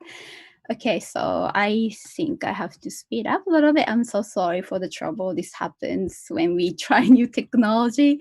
But the point of video is, what do we want from this situation in the new learning? What is a school is for children? And we often focus on the academic aspects, but there is also a function of schools as healthy lifestyle. They need to live healthy lifestyle physically and also mentally, and how to support community building. For example, in many schools in the world, we focus on academic aspects. Then students are competing with one another. But is it healthy for the students to always competing with each other? Because as this organizer of this committee, they have been collaborating so well, right? So we are not really competing in the real world, but we have to collaborate. So how to make students collaborate with one another? And learning should be also changed to prepare for their future so they can learn continuously. And they need to learn the skill, how to learn this, how to learn by themselves.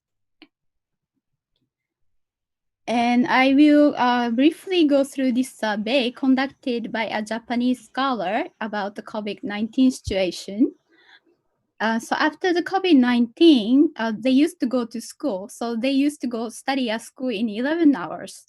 But after COVID-19, maybe you can also relate by yourself that they don't have many studying time anymore. Study at home only consists 2 hours. Lots of time is spent on leisure, such as watching smartphone or watching video or playing games.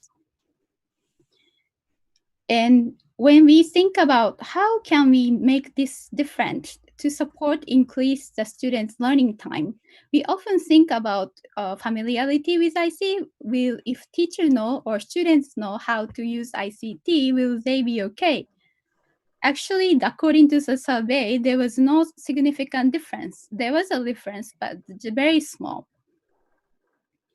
How about better facility? Is there any difference between public and private high school? Answer is no, not so much.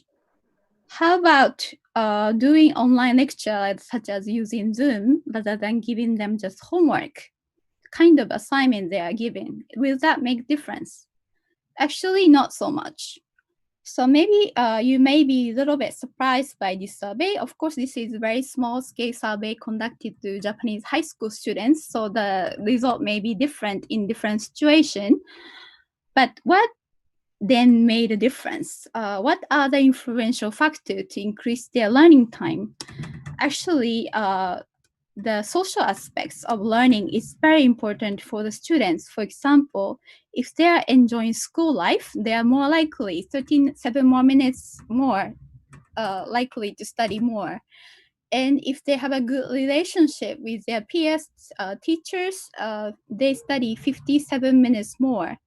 If they have a good communication with schools, they study 41 minutes more. So the key is how we can build this communication so students feel motivated to learn with others.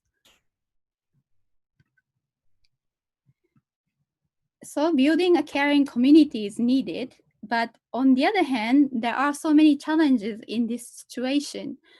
Some students are struggling because the teacher just gave them too much homework without any communication, so they feel like they are burdened by homework.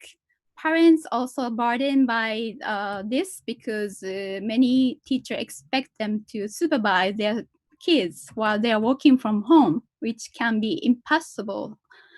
And teacher also need to adjust to new way to teach. And like Pak Banban said, I think Indonesian teachers are quite good with doing this, trying new way to teach. But they are also struggling. Is this right way to teach, or is there anything else we can do to help the students?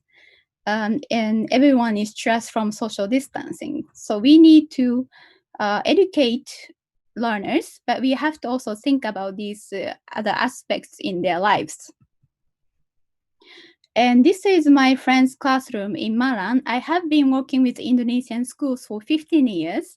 And this is one of my friends, Pak Ryo Suzuki, and then Ibu Ima from a school, elementary school in Malang. And they are managed to create this learning community online. And as you can see here, the Mas Latki, he said, amazing and so much fun for me to discuss with my friends. But what I do not like is the fact that we have a less than 1 hour for one math lessons. I wish we could learn longer so we can discuss our homework together. Can you imagine the 6th grade students say, I want to have a more class? Isn't that amazing? So what is the secret of this?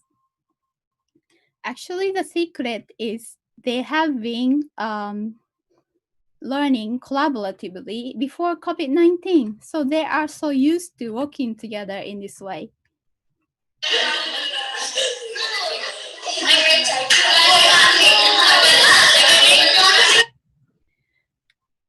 So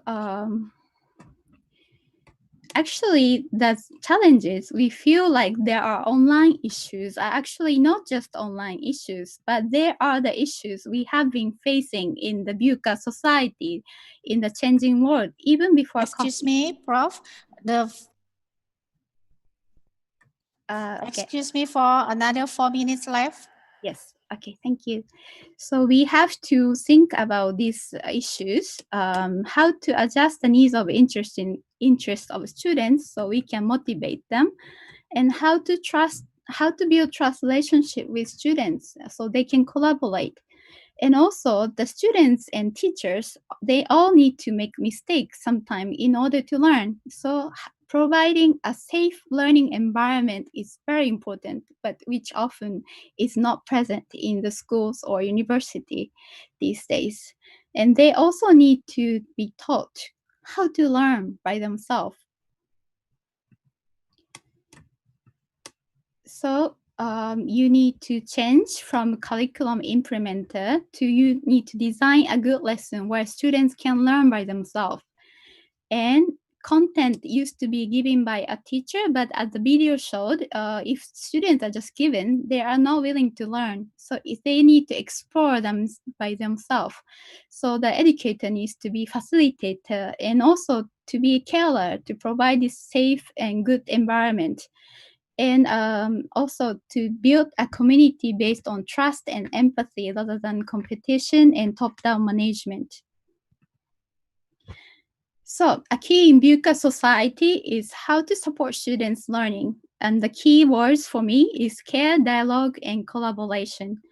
And as I show the Japanese approach, holistic approach, tokkatsu, we call it tokkatsu, which is a non-academic activity inside the school, such as school lunch, school cleaning, school events.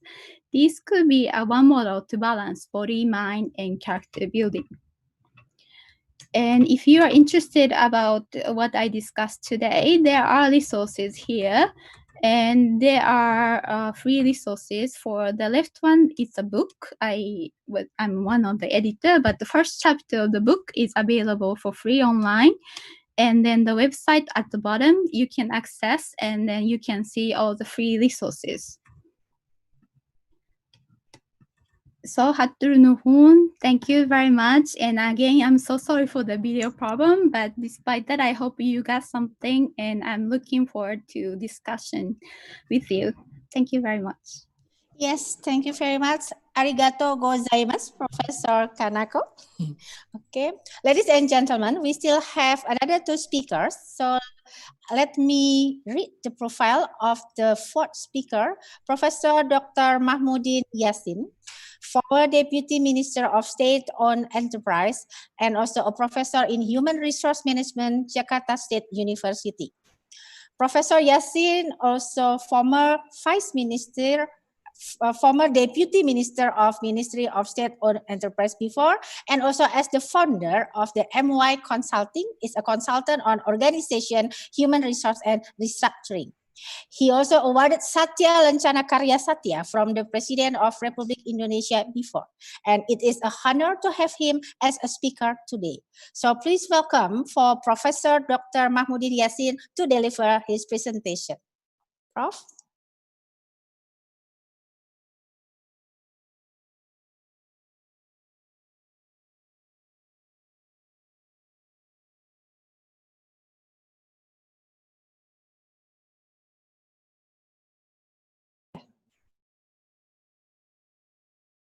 Please welcome for Professor Mahmudin Yassin. Prof. Yassin. Can you hear me, Bu? Yes. Dengaran sekarang ya? Ready, Prof. Oke, thank you. Terima kasih.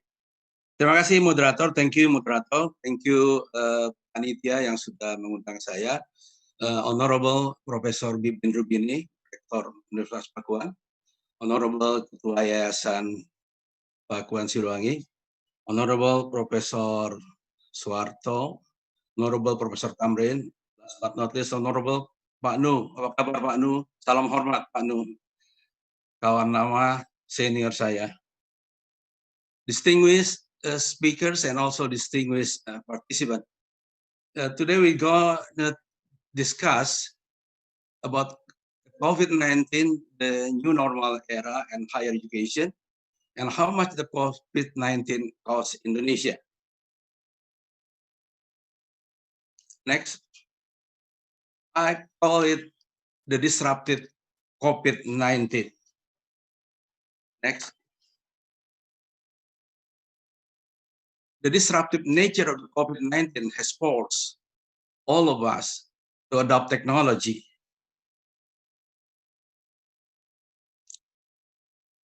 by changing the conventional way of working and teaching into new way of thinking, way of behaving, and way of doing something, which expectedly should be more efficient and be more effective. This is the question that we can raise, whether study from home atau belajar dari rumah, bukan di rumah seperti Pak Nu bilang tadi, how much more effective or how much more efficient compared to that conventional or the traditional way of learning and teaching. Next.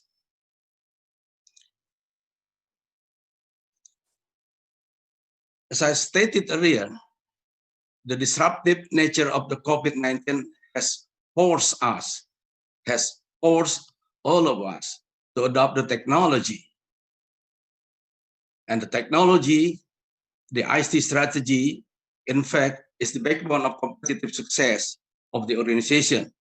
Some scholars said that, and the adoption of technology to the organization will overcome the problem faced, especially in the operation system of the organization. Next.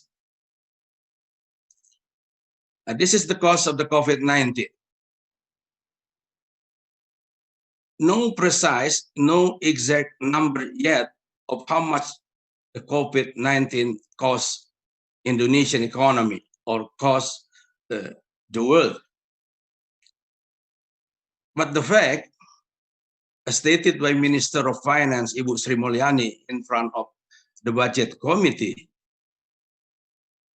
the government of Indonesia already allocated 695 trillion rupiah. It's a huge amount of money. And we can make a joke, 695 rupiah plus the new debt of 360 trillion.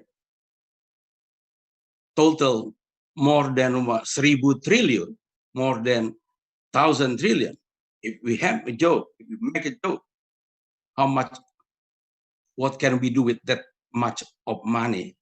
10% of 1,000 trillion, 100 trillion, if goes to Pakuan, maybe Pakuan University may do many things with that. Or you can also say with 1,000 trillion, how much cendol we can buy. The increase in budget deficit, pay attention on this, from 850 trillion to more than 1,000 trillion is going to be a burden for the next 10 years.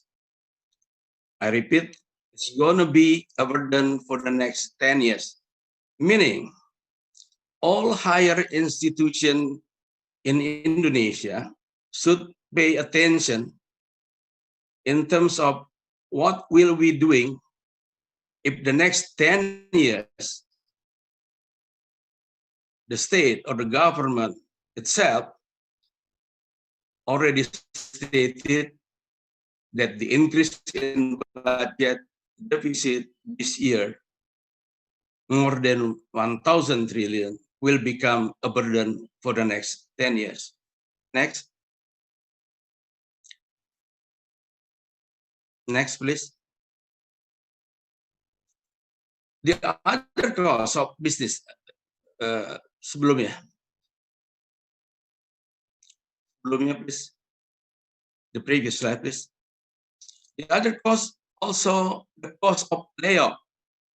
Look at the USA. Many big companies file for bankruptcy. Emirates laying off 3%, 30% of its employees. And we have just heard, as go viral, Lion Air also laying off 3,000 its employees.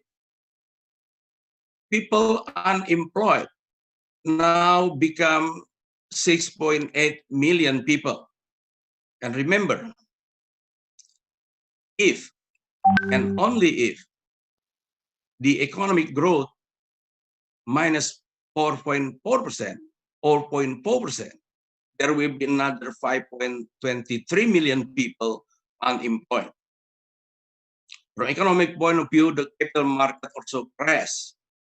The price index dropped from 3,300 to 3,100 in March 2020. Next. Next, please. More than 4 months, or maybe more than 6 months, or more than how many months at home? Have we calculated how much the cost of psychological life? Have we calculated how much the cost of social life? No one conduct research on this in Indonesia, as far as I know. And also, on learning, online learning or distant learning, have any of us question how much the cost of the effectivity of online learning, or how much the cost of efficiency of the online learning? But the point is, the pandemic, the COVID-19, not only brings about the economic or financial costs, but also psychological costs and social political costs in life. This is going to be a research field for many researchers, also for Fac 1 lecturers to conduct a research on how much the cost of psychological life or how much the cost of social life affected by the COVID-19. Next. Okay, let's discuss about the normal life or new normal life. What is it about? What is the new normal life exactly? Is it getting back to normal, ordinary life, usual life with new habits, with health protocol? Well, let's see. We are just about entering this new normal life. However, the new normal life, just like the VUCA era life, could be more challenging, and I personally would guess it could be more even disruptive than the VUCA era life, at least as disruptive as the VUCA era. It's not an ordinary life. It's not an ordinary era. Next.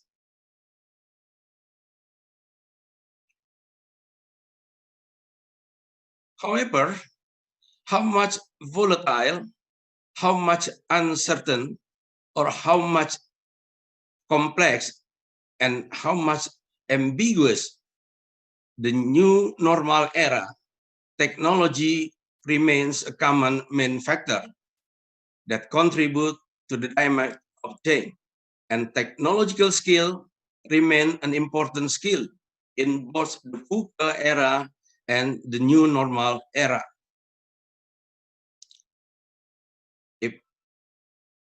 Allow me to remind, when Clayton Christensen stated the disruptive technology in 1977, he simply meant that disruptive technology is a technology that will be providing simple, cheaper, and easier way of getting quality products and services. Bear in mind what Christensen stated in 1977. Please pay attention also, as I stated earlier, if the economic growth is negative, and we have to wait up until the end of 2020, of course, new normal era will likely face the challenge of economic recession.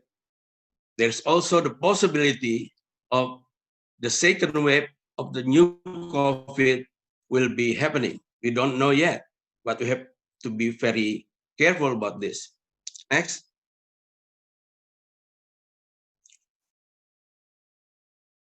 Again, technological capability suggested by World Economic Forum remains one of the important skills in 2010 2020, among other skill outlook of 2020 revealed by World Economic Forum in 2018. Next.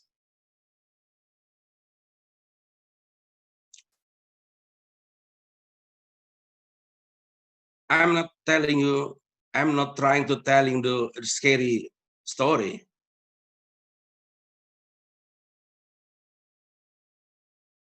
No matter how much volatile, no matter how much uncertain, and no matter how much complex or ambiguous in the VUCA era, and so do in the new normal era, there will always be an opportunity at the end of the tunnel. Volatility, uncertainty, complexity is roiling market and changing the nature of competition. Volatility provides also opportunity. Uncertainty provides opportunity. But the point is, both in the VUCA era and also the new normal era, we need what I call quality leader and quality people, and of course, quality program to face the challenge in the new normal era and cope with the possibility, one, of economic recession, and two, the possibility of the second wave of the pandemic. Again, technological capability or technological competency remain a must. Next. I call the disaster in higher education, and we have to set up our destiny. Next, please. Many campuses in the United States, small campus which up to 5,000 students, almost empty. We can read it from USA Today, March 2020. And some full-time programs are closed. The question is, will this be the pandemic phenomenon also to Indonesia? Remember, we have 4,200 universities and sekolah tinggi in Indonesia. The question, are we going to save the universities or are we going to save the student? I don't know. Maybe Prof. Nuh later will suggest what to do with these 4,200 universities, and Pak Wan has already been conducted research on how save the student. And also lesson from online learning. There is another additional cost compared to another revenue. Next. Next, please. Again, we need quality leader, quality people, quality program to face the challenge in the new normal era, to cope cautiously with the possibility of economic recession or second wave of the pandemic. And of course, to adapt to the environmental change. Next. Higher education, if I have to suggest, need to watch the pandemic phenomenon, the disaster. As I stated earlier, many campuses are closed down. Also need to watch which cluster are you in. Cluster 1, 2, or 3. I would say forget cluster 4 or cluster 5. And ask the question and raise the question. Either you're going to save your universities or save the student. Next. And it's time to wake up, to change, and to learn. Next. There's no magic bullet recipe. Education institution should be more cautious, should be more adaptive to the new normal era, be self-aware and self-adjusted institution, continuous learning, continuous improvement. As Pak Nuh stated earlier, belajar, belajar, and belajar long life learning, and I use term continuous learning. Next.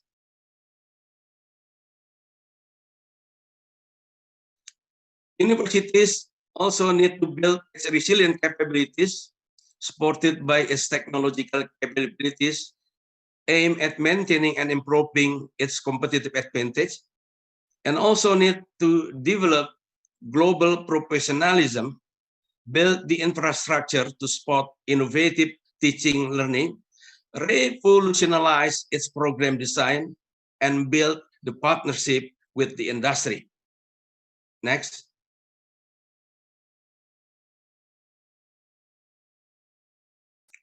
Transform yourself from human being to being human, or from being human to human being, from silo to networking, from exclusive to inclusive, from egocentric to ecocentric. To change is to learn. Learn to frame your perspective from stakeholder point of view, not only from shareholder point of view. Learn to redesign the system, and learn to rate things in more creative and imaginative way of thinking. Thank you. Thank you very much, Prof. Yasin, for the presentation. Ladies and gentlemen, now we are coming for the last speaker from Dennis Ali Memon, from the speaker from the Pakistan. But before we start, we would like to read some profile of Dennis Ali Memon. Dennis Ali Memon is the assistant professor at MUIT Mirs, Pakistan, and he also has a certified trained National Examination Board Occupational Safety and Health, and also a workshop instructor, and also expertise in the teaching methodology and effective learning technique. So we not waiting him for any longer time. So please kindly, Dr. Dennis Ali Memon, to start your presentation.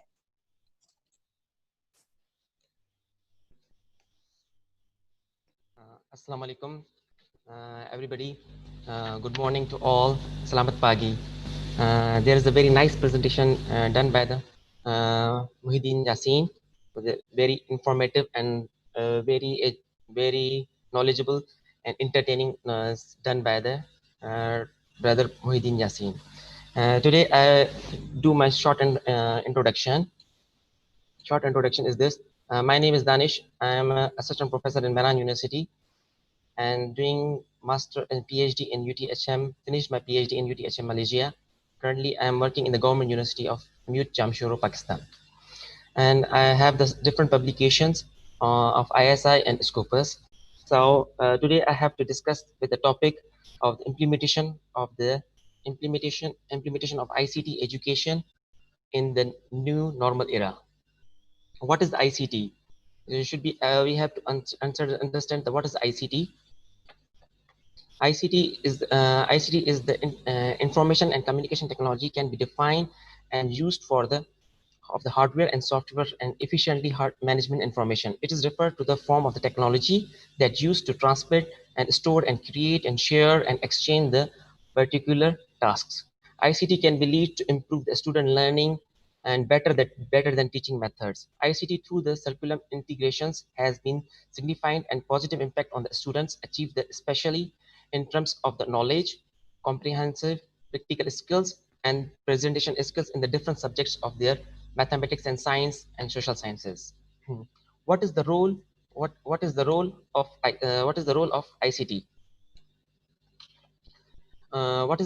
of ICT? And nowadays, information and communication technology, is especially internet, is the education sector play the important role, especially in the process of empowerment of the technology into the education activities. Education sector can be most effectively sector for anticipations and eliminate the negative impact of the ICT technologies such as internet. In other side, can be most effectively way to increase the student knowledges.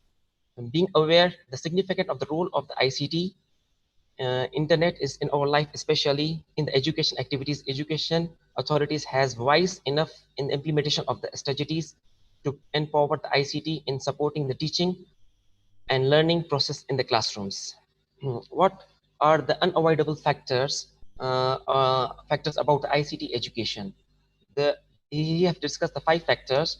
First one, the ICT has developed very rapidly nowadays. Therefore, in order to balance it, the whole education system should be reformed and ICT should be integrating into the education activities. Second, most important, the influences of ICT, especially internet, open sources, cannot be ignored in our students' lives, so that learning activities should be reorientated and reformulated for the manual sources of the center to open the sources one. Third, the presence of the multimedia games and online games by the internet has been another serious problems. They should be widely handled by the education system.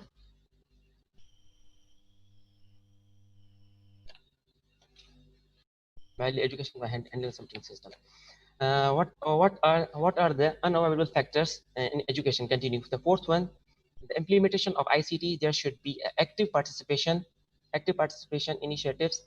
Good will be education, and government institutions should be enhanced IT implementations for education. Fifth one is the teacher should be main motivator and inventor of the ICT implementation at the schools.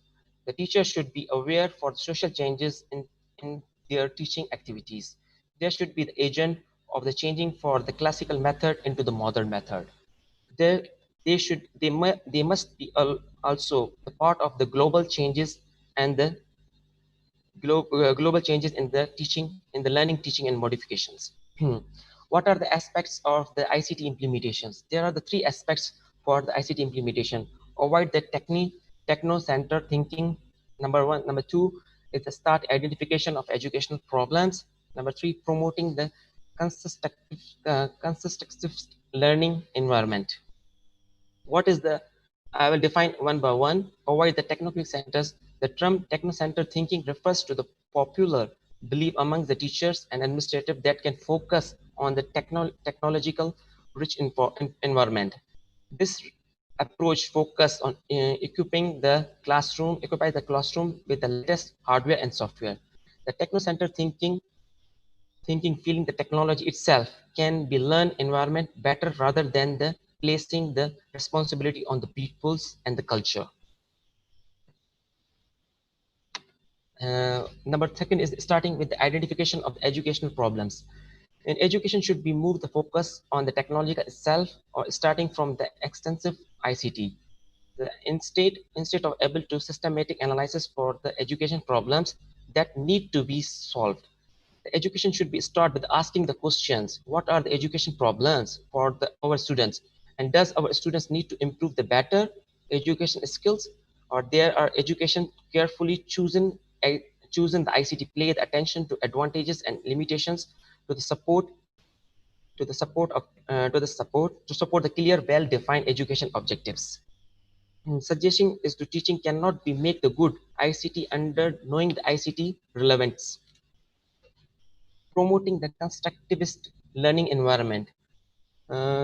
If you see the picture in the constructive learning environment, the teacher, if you see the bottom left right corner, if you see the teacher has been engaged to the multiple students together and surroundings with the knowledge, experience, and the knowledge, experience, and ability coming from the teacher. So encouraging the teachers to change the traditional teacher center classroom to more student centered learning. And constructivists believe that the human constructs all knowledge in their minds, and particularly in the center of experience.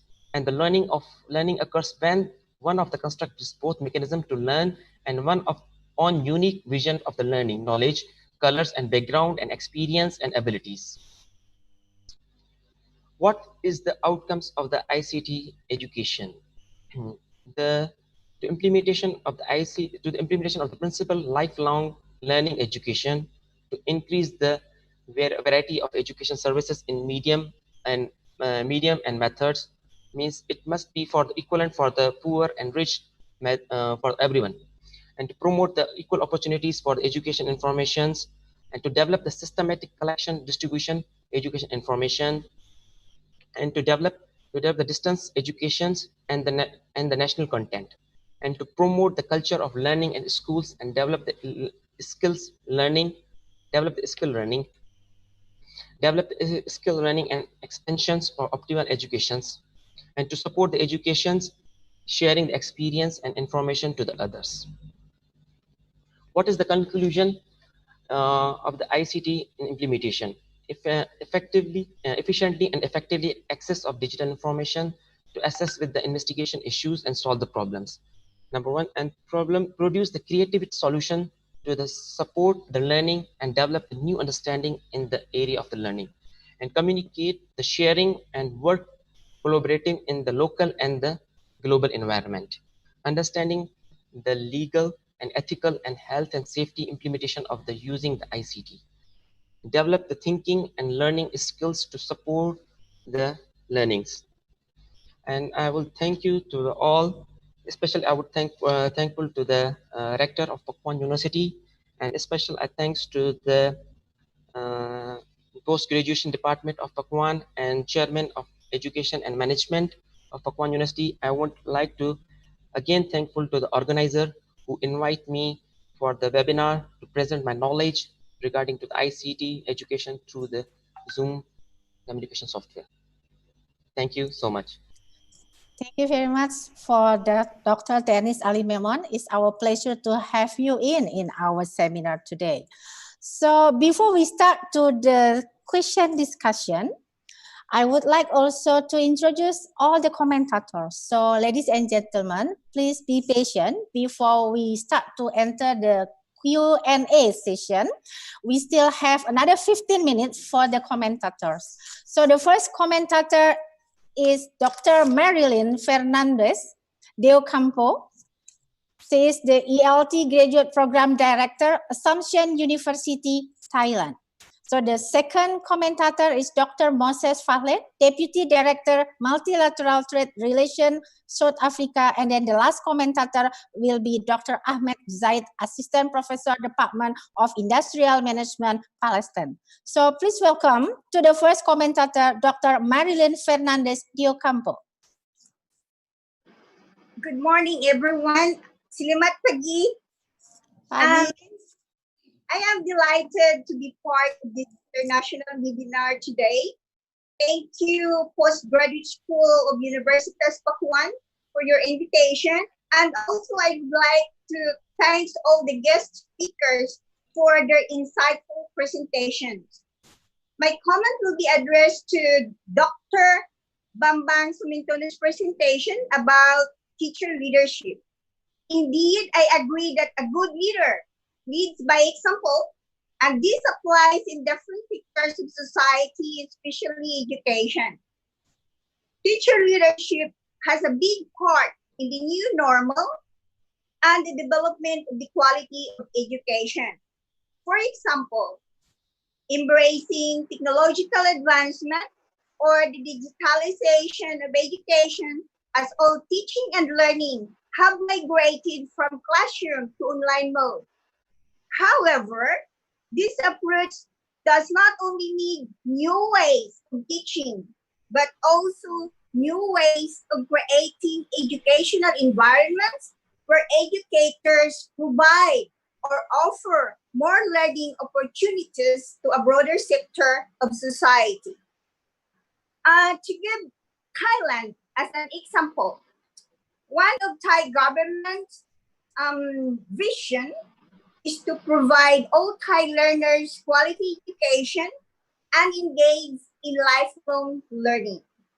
Thai educational teachers as leaders envision the realization of this vision by aligning the educational strategies to the desired outcome of education. For instance, I will give my university as an example. Assumption University of Thailand has 3 desired educational outcomes in alignment with Assumption University identity. One of those, active citizen, second, learner person, and the third, innovative or co-creator. Assumption University, or what we always call AU, aspires all graduates to be active citizens. This is for the number one, who would develop integrity, social consciousness, and self-discipline. For the number two, AU graduates should be learner persons.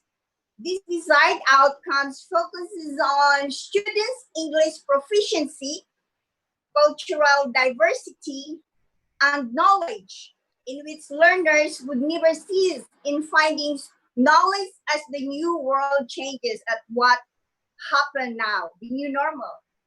Number three, AU graduates should be innovator or co-creator.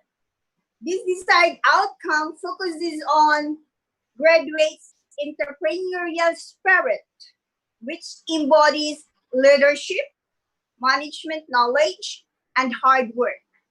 As Assumption University is the first international university in Thailand and one of the best universities, business university in the region, its legacy therefore lies in producing graduates who are fluent in English, business, and marketability understanding. Saying all that, there are different challenges which are facing education in the new normal. One of those is finding ways to help students for the complex and frightening future. So, as leaders and educators, perhaps we can build, or we will start building, healthy communities who are engaged in active and participatory communication, meaning among stakeholders such as learners, teachers, and even business partners, and embrace technology and engage in collaboration and not competition. This is my part here, but I would like to ask later on Dr. Sumitono a question. It's based on the topic teacher leadership. My question for Dr. Sumitono, and he can answer it later. What do you think, Doctor, are the challenges of teacher leadership for creating healthy communities of teachers and learners in the new normal? I'm sorry, Dr. Marilyn, time's up. Thank you very much. And terima kasih. ขอบคุณค่ะ Okay. Okay, ladies and gentlemen, now we come to the second commentator coming from South Africa. There is Dr. Moses Pahlan. Dr. Moses Pahlan, please give your comment.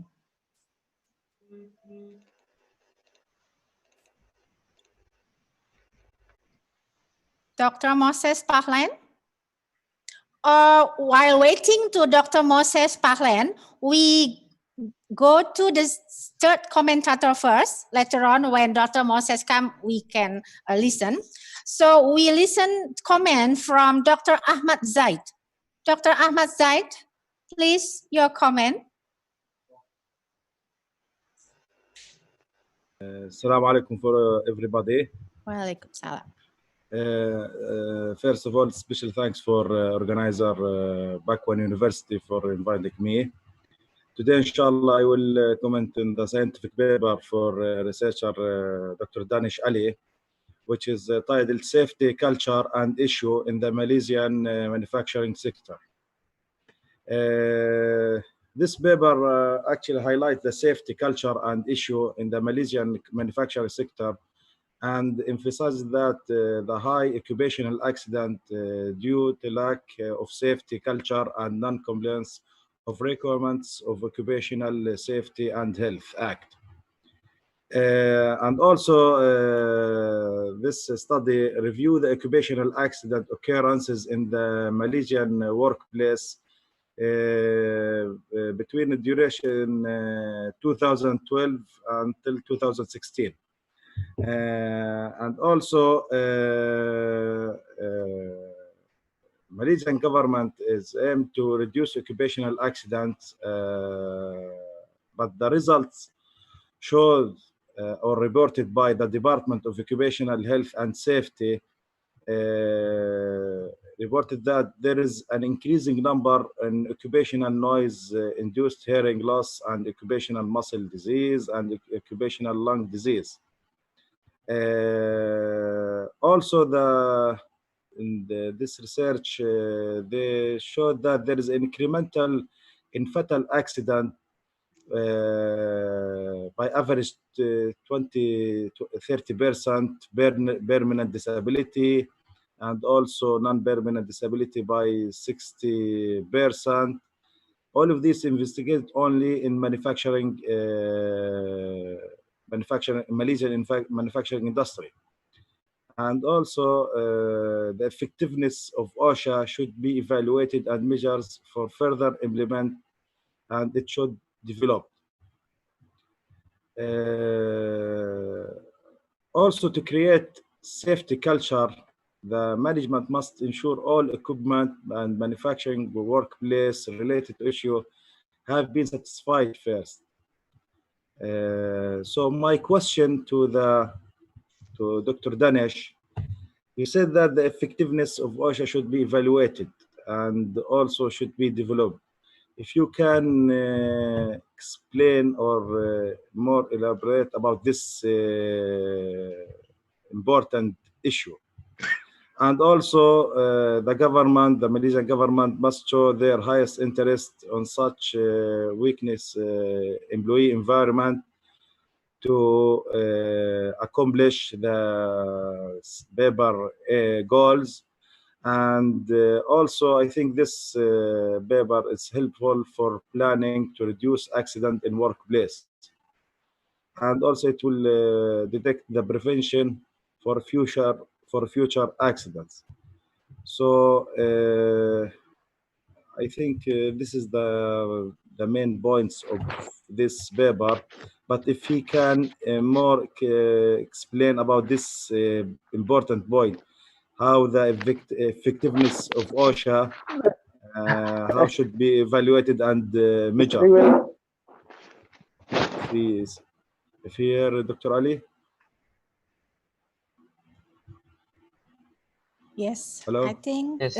the time is up. Finish time? Ahmad said yes. So Yeah. This is my comments to Dr. Danesh. Yeah. Thank you very much, Dr. Ahmad Zaid. So the question maybe will be discussed at the discussion session. So again, thank you for the comment. And ladies and gentlemen, so we come back to the second commentator. I hope Dr. Moses Pahlan already here. Dr. Moses Pahlan. Hello, good morning.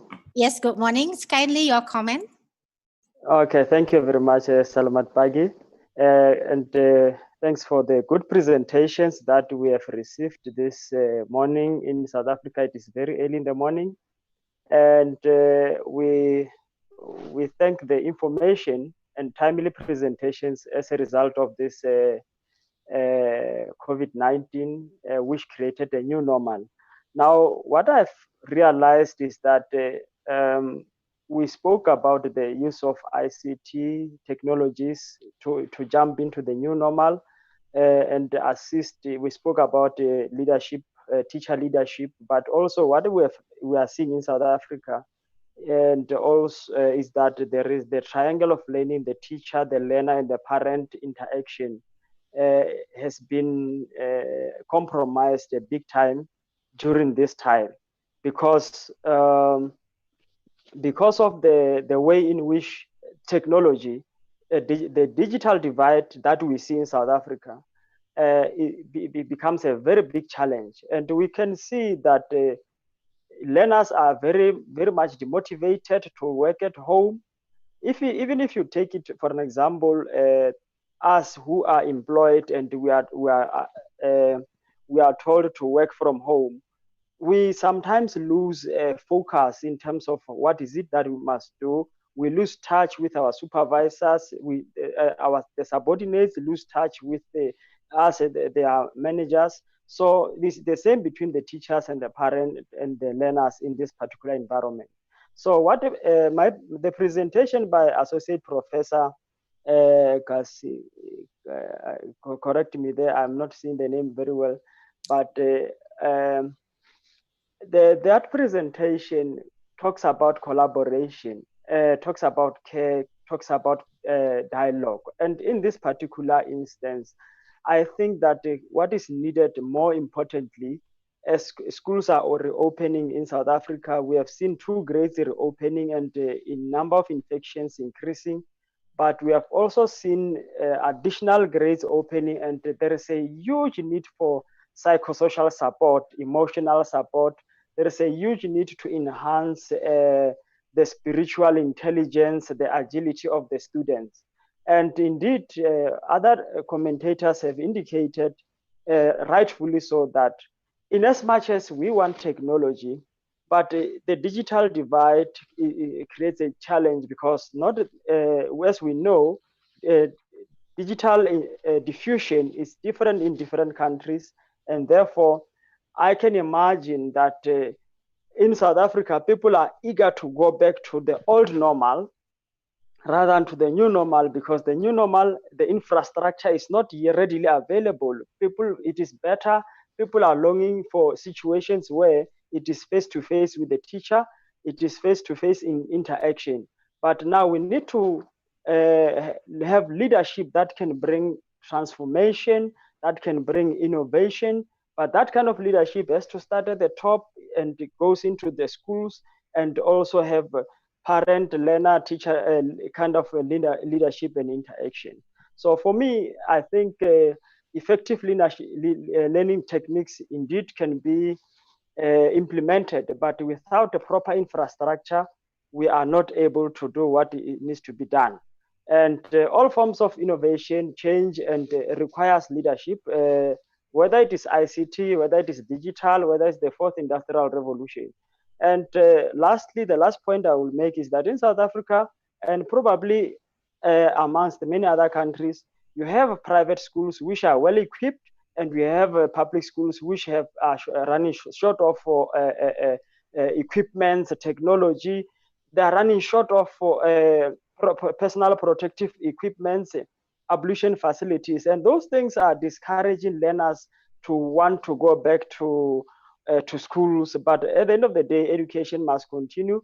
We must find a way, effective solutions to these elements. And the Japanese model that has been presented here is very interactive and is able to help students to grow psychologically, mentally, because interaction, as the presenter has indicated, interaction and communication forms the biggest part of the motivation for learners and under these circumstances. Thank you. Thank you very much, Dr. Moses Pahlan. So that's all the comments from 3 commentators of today. So now, ladies and gentlemen, we are come to the question and answer session. I would like the host to display the question. So the first question.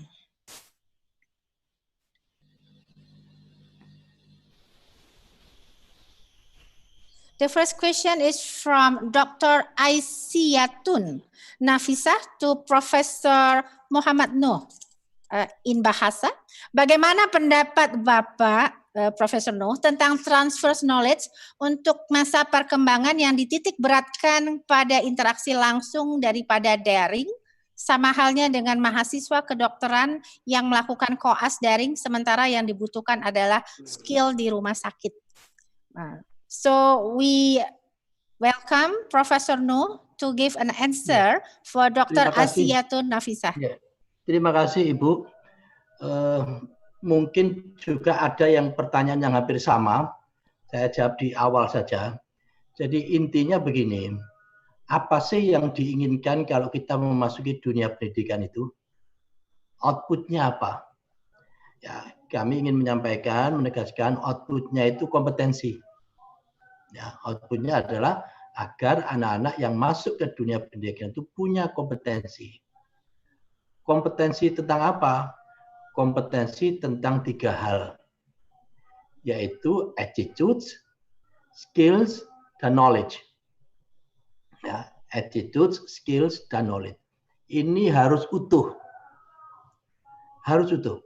Saya paling tidak setuju, Pak Mahmudin, kalau ada orang menyampaikan Indonesia gak butuh orang pinter, Indonesia butuh orang jujur. Nah, itu saya termasuk yang paling tidak setuju. Karena apa? Karena approach yang dia pakai itu approach or paradigm. Paradigma atau jujur atau pinter. Padahal yang kita butuhkan itu and paradigm. Paradigma dan. Karena kesempurnaan itu ada di dan. Ya jujur, ya pinter, ya terampil. Gitu kira-kira. Oleh karena itu, dari 3 aspek tadi itu, tidak semua aspek itu bisa diselesaikan lewat daring, dan tidak semua aspek itu juga paling ideal pakai face to face. Ya.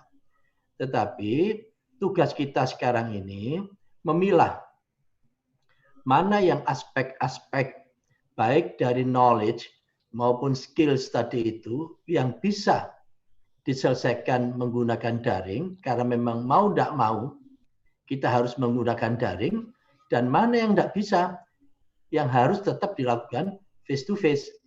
Itu. Oleh karena itu tugas kita yang sekarang saya kira di Pakuan itu kan ada fakultas pendidikan. Saya kira ini kesempatan bagus untuk melakukan research secara kuantitatif. Coba dilihat anak-anak yang setelah 1 semester taruhlah ini yang belajar dari rumah, itu aspek apa saja sih yang berkurang? Baik dari attitude-nya maupun skill-nya maupun knowledge. Dari situ, kalau kita bisa mengetahui kekurangan selama kita belajar dari rumah itu, disitulah kita bisa menyiapkan recovery-nya. Karena saya membagi ada 3 tahapan bagi universitas maupun bagi dunia pendidikan. Tahapan pertama adalah how to respond. Ini tahapan-tahapan yang paling immediate. Itu kata kuncinya adalah how to survive di our business. Ya. Bagaimana Universitas Pakuan bisa tetap berjalan, bisa tetap survive. Karena kalau itu tidak, baik survive dari sisi akademik prosesnya, maupun termasuk yang dari sisi finansialnya. Bisa jadi perguruan tinggi sekarang, dan itu tanda-tandanya sangat kuat, gara-gara COVID ini, daya beli masyarakat turun, akibatnya apa? Akibatnya anak pun juga susah bayar SPP atau UKT. Begitu tidak bisa bayar UKT, padahal perguruan tinggi khususnya swasta, itu sumber utamanya ya dari UKT, dari SPP. Begitu tidak dapat, terus gimana cara merunning berikutnya lagi? Oleh karena itu pertanyaan pertama, yang tadi di slide yang saya lompatin tadi itu, bagi kita semua adalah yang pertama memastikan how to survive ya, selama pandemic era ini. Tetapi itu saja tidak cukup. Yang harus kita siapkan adalah how to recover. Nah, karena masa yang ini begitu kita sudah tahu kelemahannya apa-apa dan seterusnya, harus kita tambal pada saat masa recovery ini. Tetapi itu saja juga belum cukup. How to thrive ya, pada saat new era itu. Disitulah 3 tahapan yang harus kita bangun setiap kali kita menemui masa krisis yang belum tahu rumus dasarnya. Ya, sehingga rumus dasarnya kembali pada frame dasar, karena detailnya kita belum tahu. Nah, begitu tadi yang Pak Mahmudin juga menyinggung, berapa sih biaya kalau kita itu mau online itu? Ya, ini yang belum dipikirkan. Pemerintah hanya menyampaikan kebijakan belajar dari rumah. Ya. Begitu belajar dari rumah, karena dari rumah, kata dari itu pasti ada ke-nya. Dari rumah ke mana? Ya. Jawabannya dari rumah ke pusat pembelajaran. Pusat pembelajaran yang paling efektif yaitu di sekolah. Oleh karena itu sekolah harus aktif. Tetapi persoalannya, untuk menghubungkan dari rumah ke sekolah, karena physically ini tidak bisa, maka pakailah daring, maka pertanyaan pertama, infrastrukturnya. Ada nggak infrastrukturnya? Kalau toh ada, pertanyaan kedua, berapa cost yang harus dibayar? Pulsa yang harus dibayar. Sebagai gambaran, kalau kita melakukan Zoom kayak begini, ya, itu 1 jam itu ekuivalen dengan 500 megabyte. Nah, 1 jam itu ekuivalen dengan 500 megabyte. Nah, 500 megabyte itu kalau kita beli pulsa untuk 500 megabyte itu ekuivalen dengan kira-kira Rp5.000. Ya. Sehingga kalau orang ambil 18 SKS, misalkan standar, padahal rumus dari SKS itu 1 jam tatap muka, berarti kalau 18 SKS berarti dia harus 18 jam tatap muka. Nah, penggantinya pakai daring, berarti paling tidak 18 kali 5.000. Itu sudah 90.000 1 minggu. Kali 1 bulan ketemulah 360.000. Tambahan itu. Oleh karena itu wajar kalau anak-anak, para mahasiswa minta diskon SPP-nya. Kalau dulu bayar 1 juta atau 2 juta itu sudah dapat semuanya, sekarang tidak dapat semuanya. Ini yang harus kita pikirkan. Saya sudah nyampaikan ke Pak Mensesnek, beberapa kawan-kawan yang lain lah di kementerian. Coba ya, kalau Kemdikbud itu bisa mengalokasikan secara gratis urusan internet ini, ya, urusan pulsa ini ke dunia pendidikan, minimal sudah dapat kenyamanan. Caranya gimana? Coba kalau kita lihat Pak Budin Yasin kan pernah di BUMN. Taruhlah siapa namanya? Telkom. Telkom kan kapasitasnya tidak penuh. Dia masih punya idle capacity. Nah, idle capacity-nya coba dibeli aja lah untuk 6 bulan. Dan bagikan gratis ke dunia pendidikan. Itu sudah paling sedikit sudah bisa menenangkan ini. Oleh karena itu Ibu, tadi itu tidak semua itu bisa diganti dengan daring, memang harus ada. Ya, harus ada yang physical face to face, tetapi bisa juga ada sebagian kalau bisa diganti.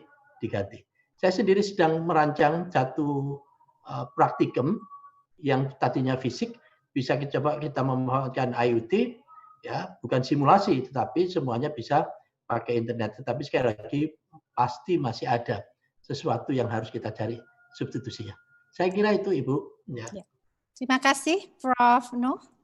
Now we coming for the second question from Miss Virgo Furyani to Dr. Bambang Sumintono. What is the difference between teachers leadership and principal or supervisor leadership? Since I think these people need to process the ability to influence and active on action. Could you please elaborate more on this?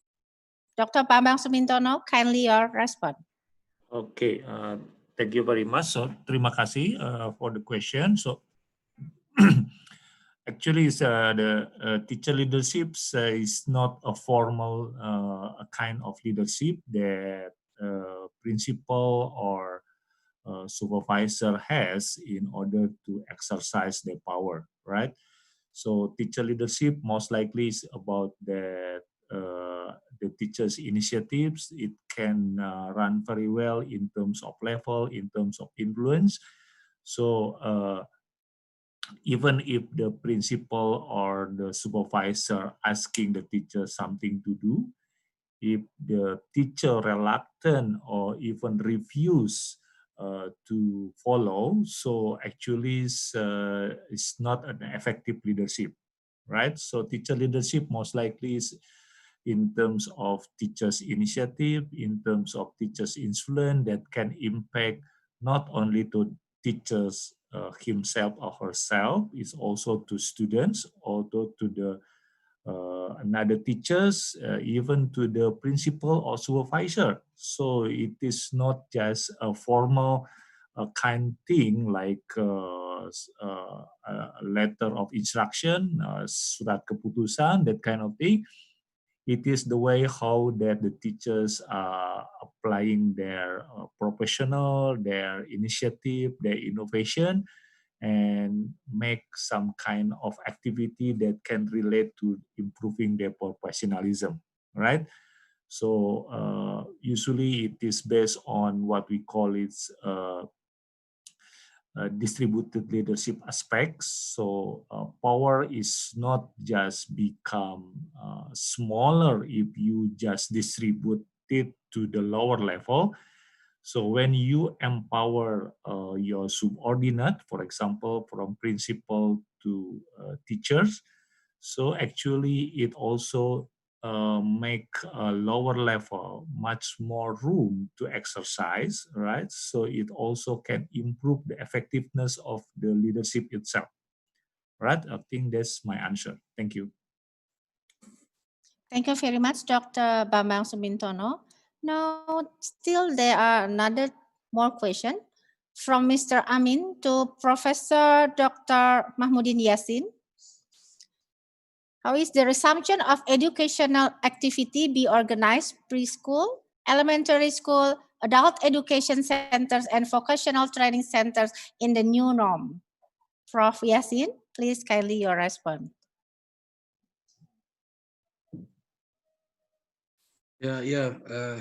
Moderator, thank you.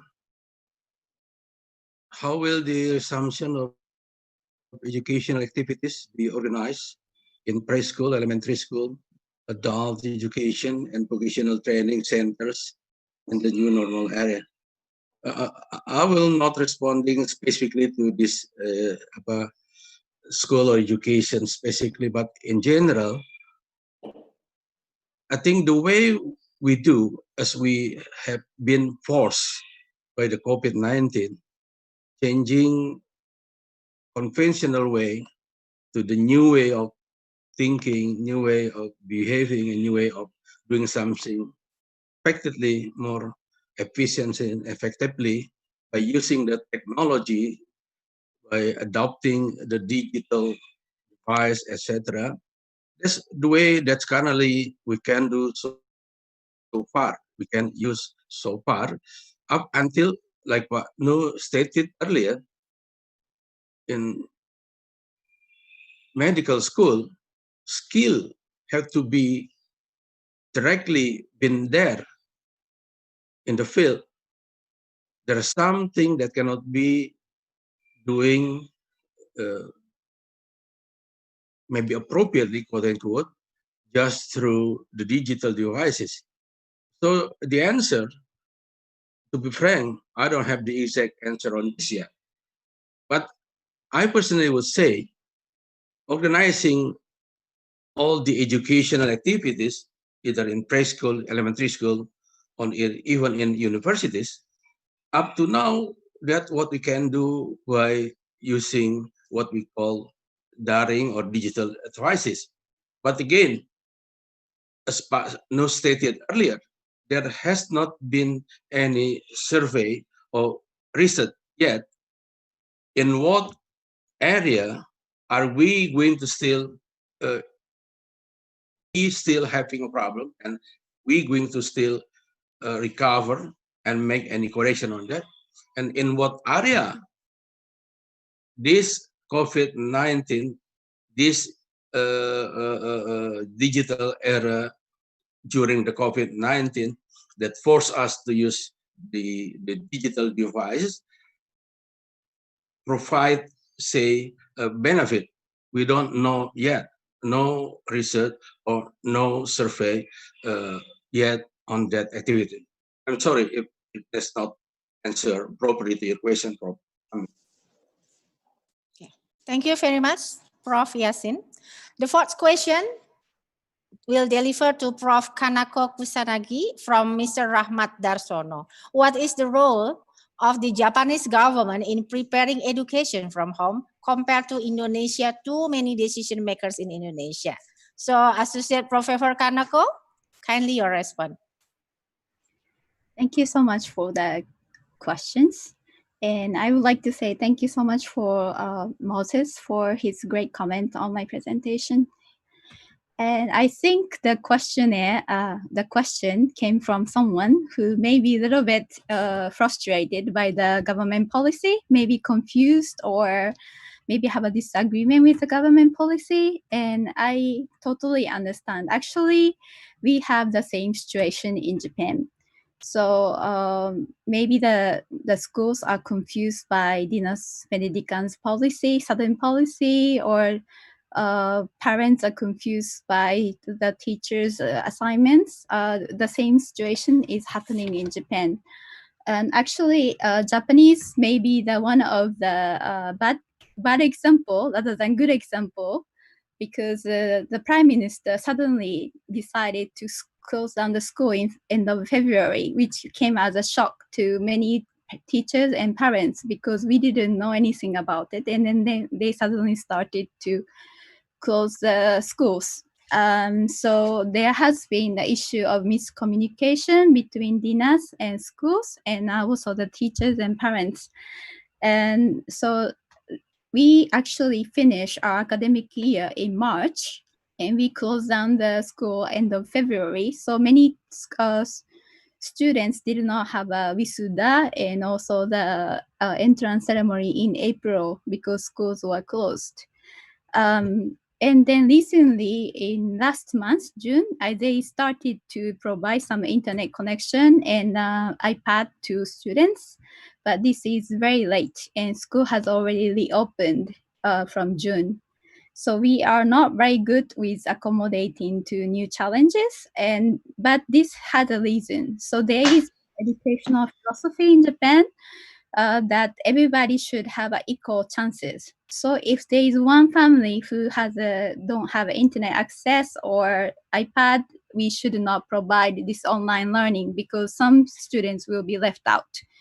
But I think in the COVID-19 situation and this VUCA society, we need to change this and we need to have a dialogue and we need to change the notion of equality to equity, which is equity is different from equality because equality is doing the same thing for everyone. Equity is providing additional support for those students or learners who are at risk of being left behind. So we need this kind of equity principle, and also we need to accommodate the individual situation rather than implementing the policy that fits all. And so I think we need to have a more dialogue among the government and the stakeholders. That's the lesson I learned from the situation in Japan. Thank you very much. Thank you very much. Arigato, Prof. Kanako. The last question, delivered to the last speakers for Danis Ali Memon, PhD. This is maybe summary from all the participants. They would like to know how we implement information communication technology or ICT in teaching and also refer to the safety.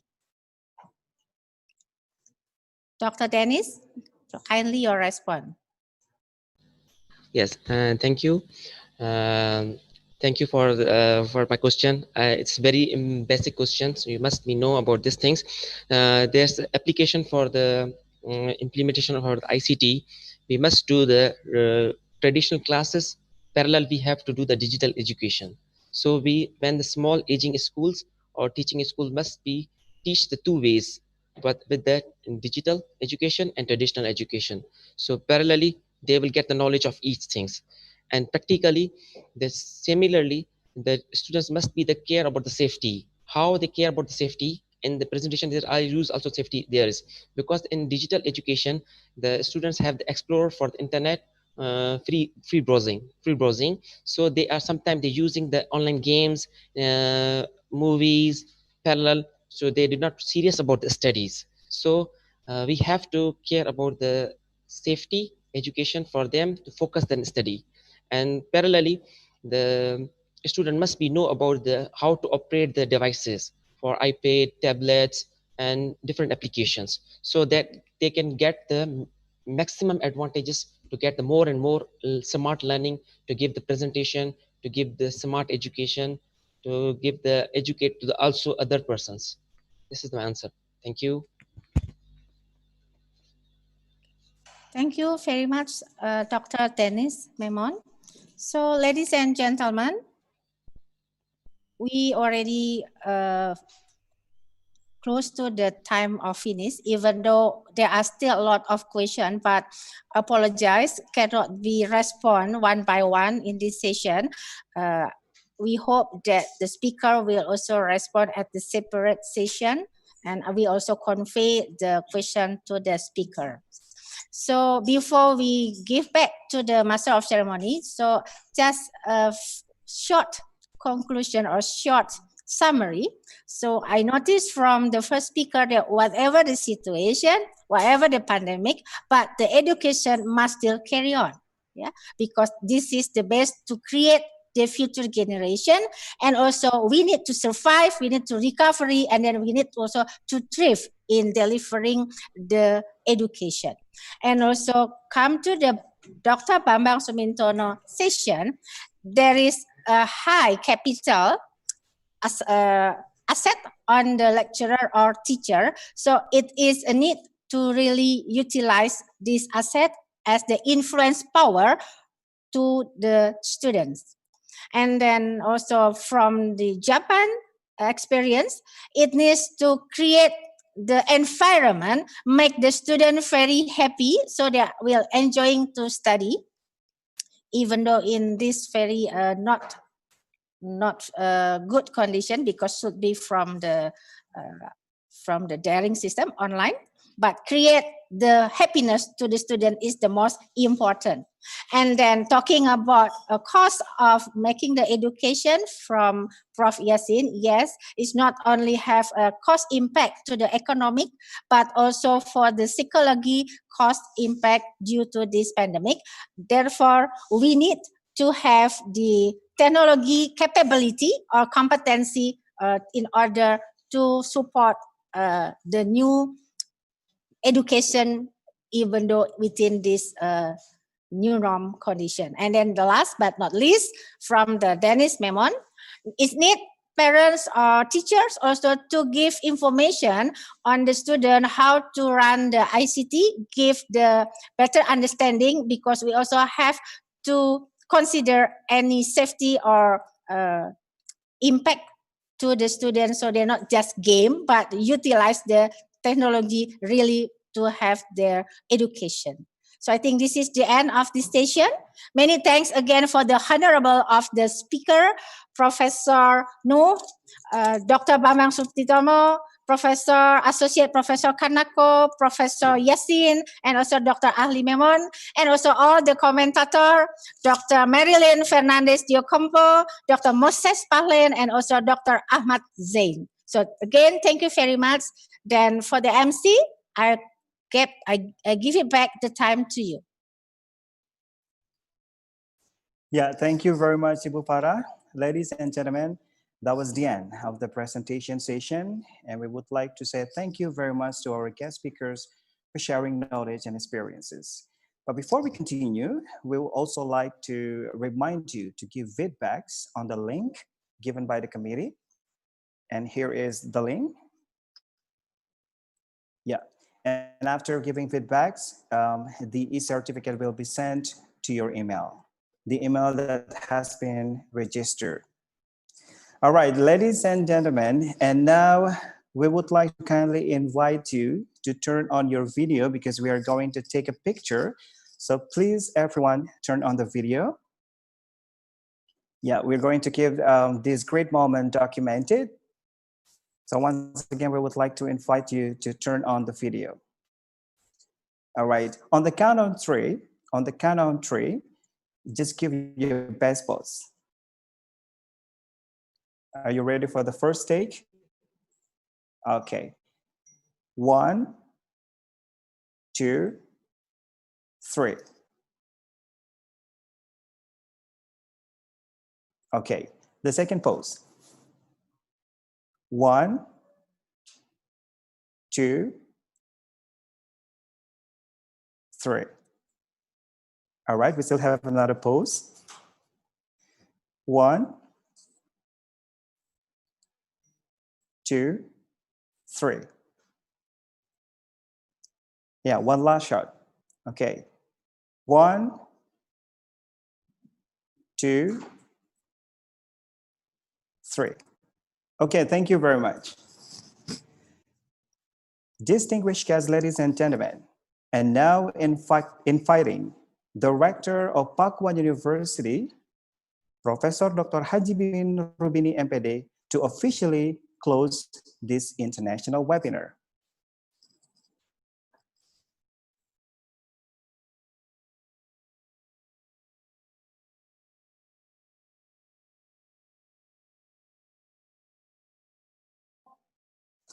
All right.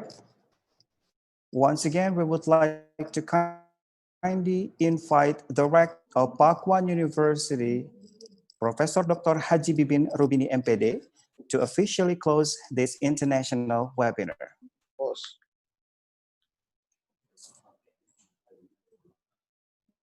Thank you very much, Mr. Errol. Thank you so much for our speakers, commentators, and participants in this international webinar. This seminar is expected to open our mind and add our knowledge to overcome problems faced in the educational management. Saya sangat berterima kasih kepada seluruh para pembicara maupun komentator dan seluruh partisipan, dan kita mendapatkan berbagai ilmu dari para pembicara ini. Terutama saya sampaikan terima kasih kepada Profesor Dr. Kiai Haji Muhammad Nuh. Senang saya bisa bertutur kata di acara ini. Dan terus terang saja Pak Muhammad Nuh juga ada keponakannya yang bernama Agung di sini ya, di Bogor saya kira. Jadi kapan-kapan saya ingin mengundang Anda juga untuk datang ke Pakuan University. Terima kasih Pak Muhammad Nuh. I highly appreciate the speakers, Pak Bambang Sumitomo, PhD. Terima kasih Pak Bambang. Ini juga kesempatan kita berbagi pengalaman dengan Malaysia. Juga kepada Miss Kanako Nozu Kusanagi, PhD. I remember we have met before in international seminar of lesson study at Pakuan University. Maybe 2 years ago, we will meet again next time. Arigato gozaimasu, hatur nuhun. Hatur nuhun. Terima kasih juga kepada Profesor Dr. Mahmudin Yasin. Persoalan utama bagi perguruan tinggi swasta adalah pembiayaan yang memang sekarang kita ambil dari SPP mahasiswa. Mereka menuntut ada satu pengembalian karena mereka membutuhkan biaya ini. Saya mendengar kemarin ketika di dalam forum rektor dikemukakan mengenai bantuan untuk perguruan tinggi swasta itu, Mas Menteri pernah mengatakan itu 1 triliun. Tapi kalau kita bagi 1 triliun ini terhadap 4.500 lebih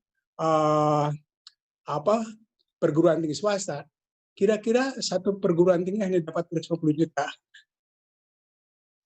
Itu sangat kecil, Pak, untuk membiayai atau mengembalikan biaya itu kepada para mahasiswa. Thank you very much for Danis Ali Memon, PhD, and I appreciate to the commentators, Dr. Marlene Fernandez de Compo, Moses Palen, PhD, Ahmad Azaid, PhD. See you in the next seminar, and by saying Alhamdulillah Alamin, segala puji bagi Allah Tuhan semesta alam. Seminar of Educational Management 2020 in close. Thank you very much. Assalamualaikum warahmatullahi wabarakatuh. Hatur nuhun kepada semuanya. Waalaikumsalam warahmatullahi wabarakatuh. Waalaikumsalam warahmatullahi wabarakatuh. Terima kasih. Thank you very much, Mr. Rector. Terima kasih Pak Rektor. Terima kasih Pak Thank you very Warto. much. Terima kasih Prof. Nuh. Pak Bambang, terima kasih. Ya, terima kasih Bu Moderator, Bu Yuryadi. Ya, dan terima kasih semuanya. Mana sahabat saya, Pak Yasin tadi itu di line keberapa ini? Pak Tamrin, terima kasih Pak Tamrin. Ya. All right, everyone. Distinguished guests, ladies and gentlemen, this is the end of the international webinar, Leading Change of Education in the New Normal and Industrial Revolution Era 4.0. We would like to thank the Rector of Pakuan University, and our guest speaker for sharing some insightful presentation and knowledge. We would like to also thank to the Department of Education Management, Postgraduate School, and Department of International Affairs, Pakuan University, for the great collaboration. And we would also like to thank the committee who have held this wonderful international webinar. We would also like to give our highest appreciation for the solid teamwork from those who have been involved in this program. We would also like to make a particular mentions who have supported this program. Pemda Halmahera Selatan, Akademi Kebidanan Sarnun Halmahera Selatan, Sekolah Pesat, Mones Plus, Pesantren Islam Internasional Al-Andalus, and we would also like to give credits to Bapak Agus Rohiman MPD, Bapak Bahren Subah MPD, Ibu Nur Laila Muhammad SPD MM. And last but not least, we would also like to say thank you to all participants who have joined this international program. We hope that you benefit a lot from this program. And finally, my name is Errol Kurniawan. Thank you so much for your participation. Have a nice day. Goodbye and take care. Wassalamualaikum warahmatullahi wabarakatuh. Waalaikumsalam. Terima kasih, Mas Errol. Terima kasih.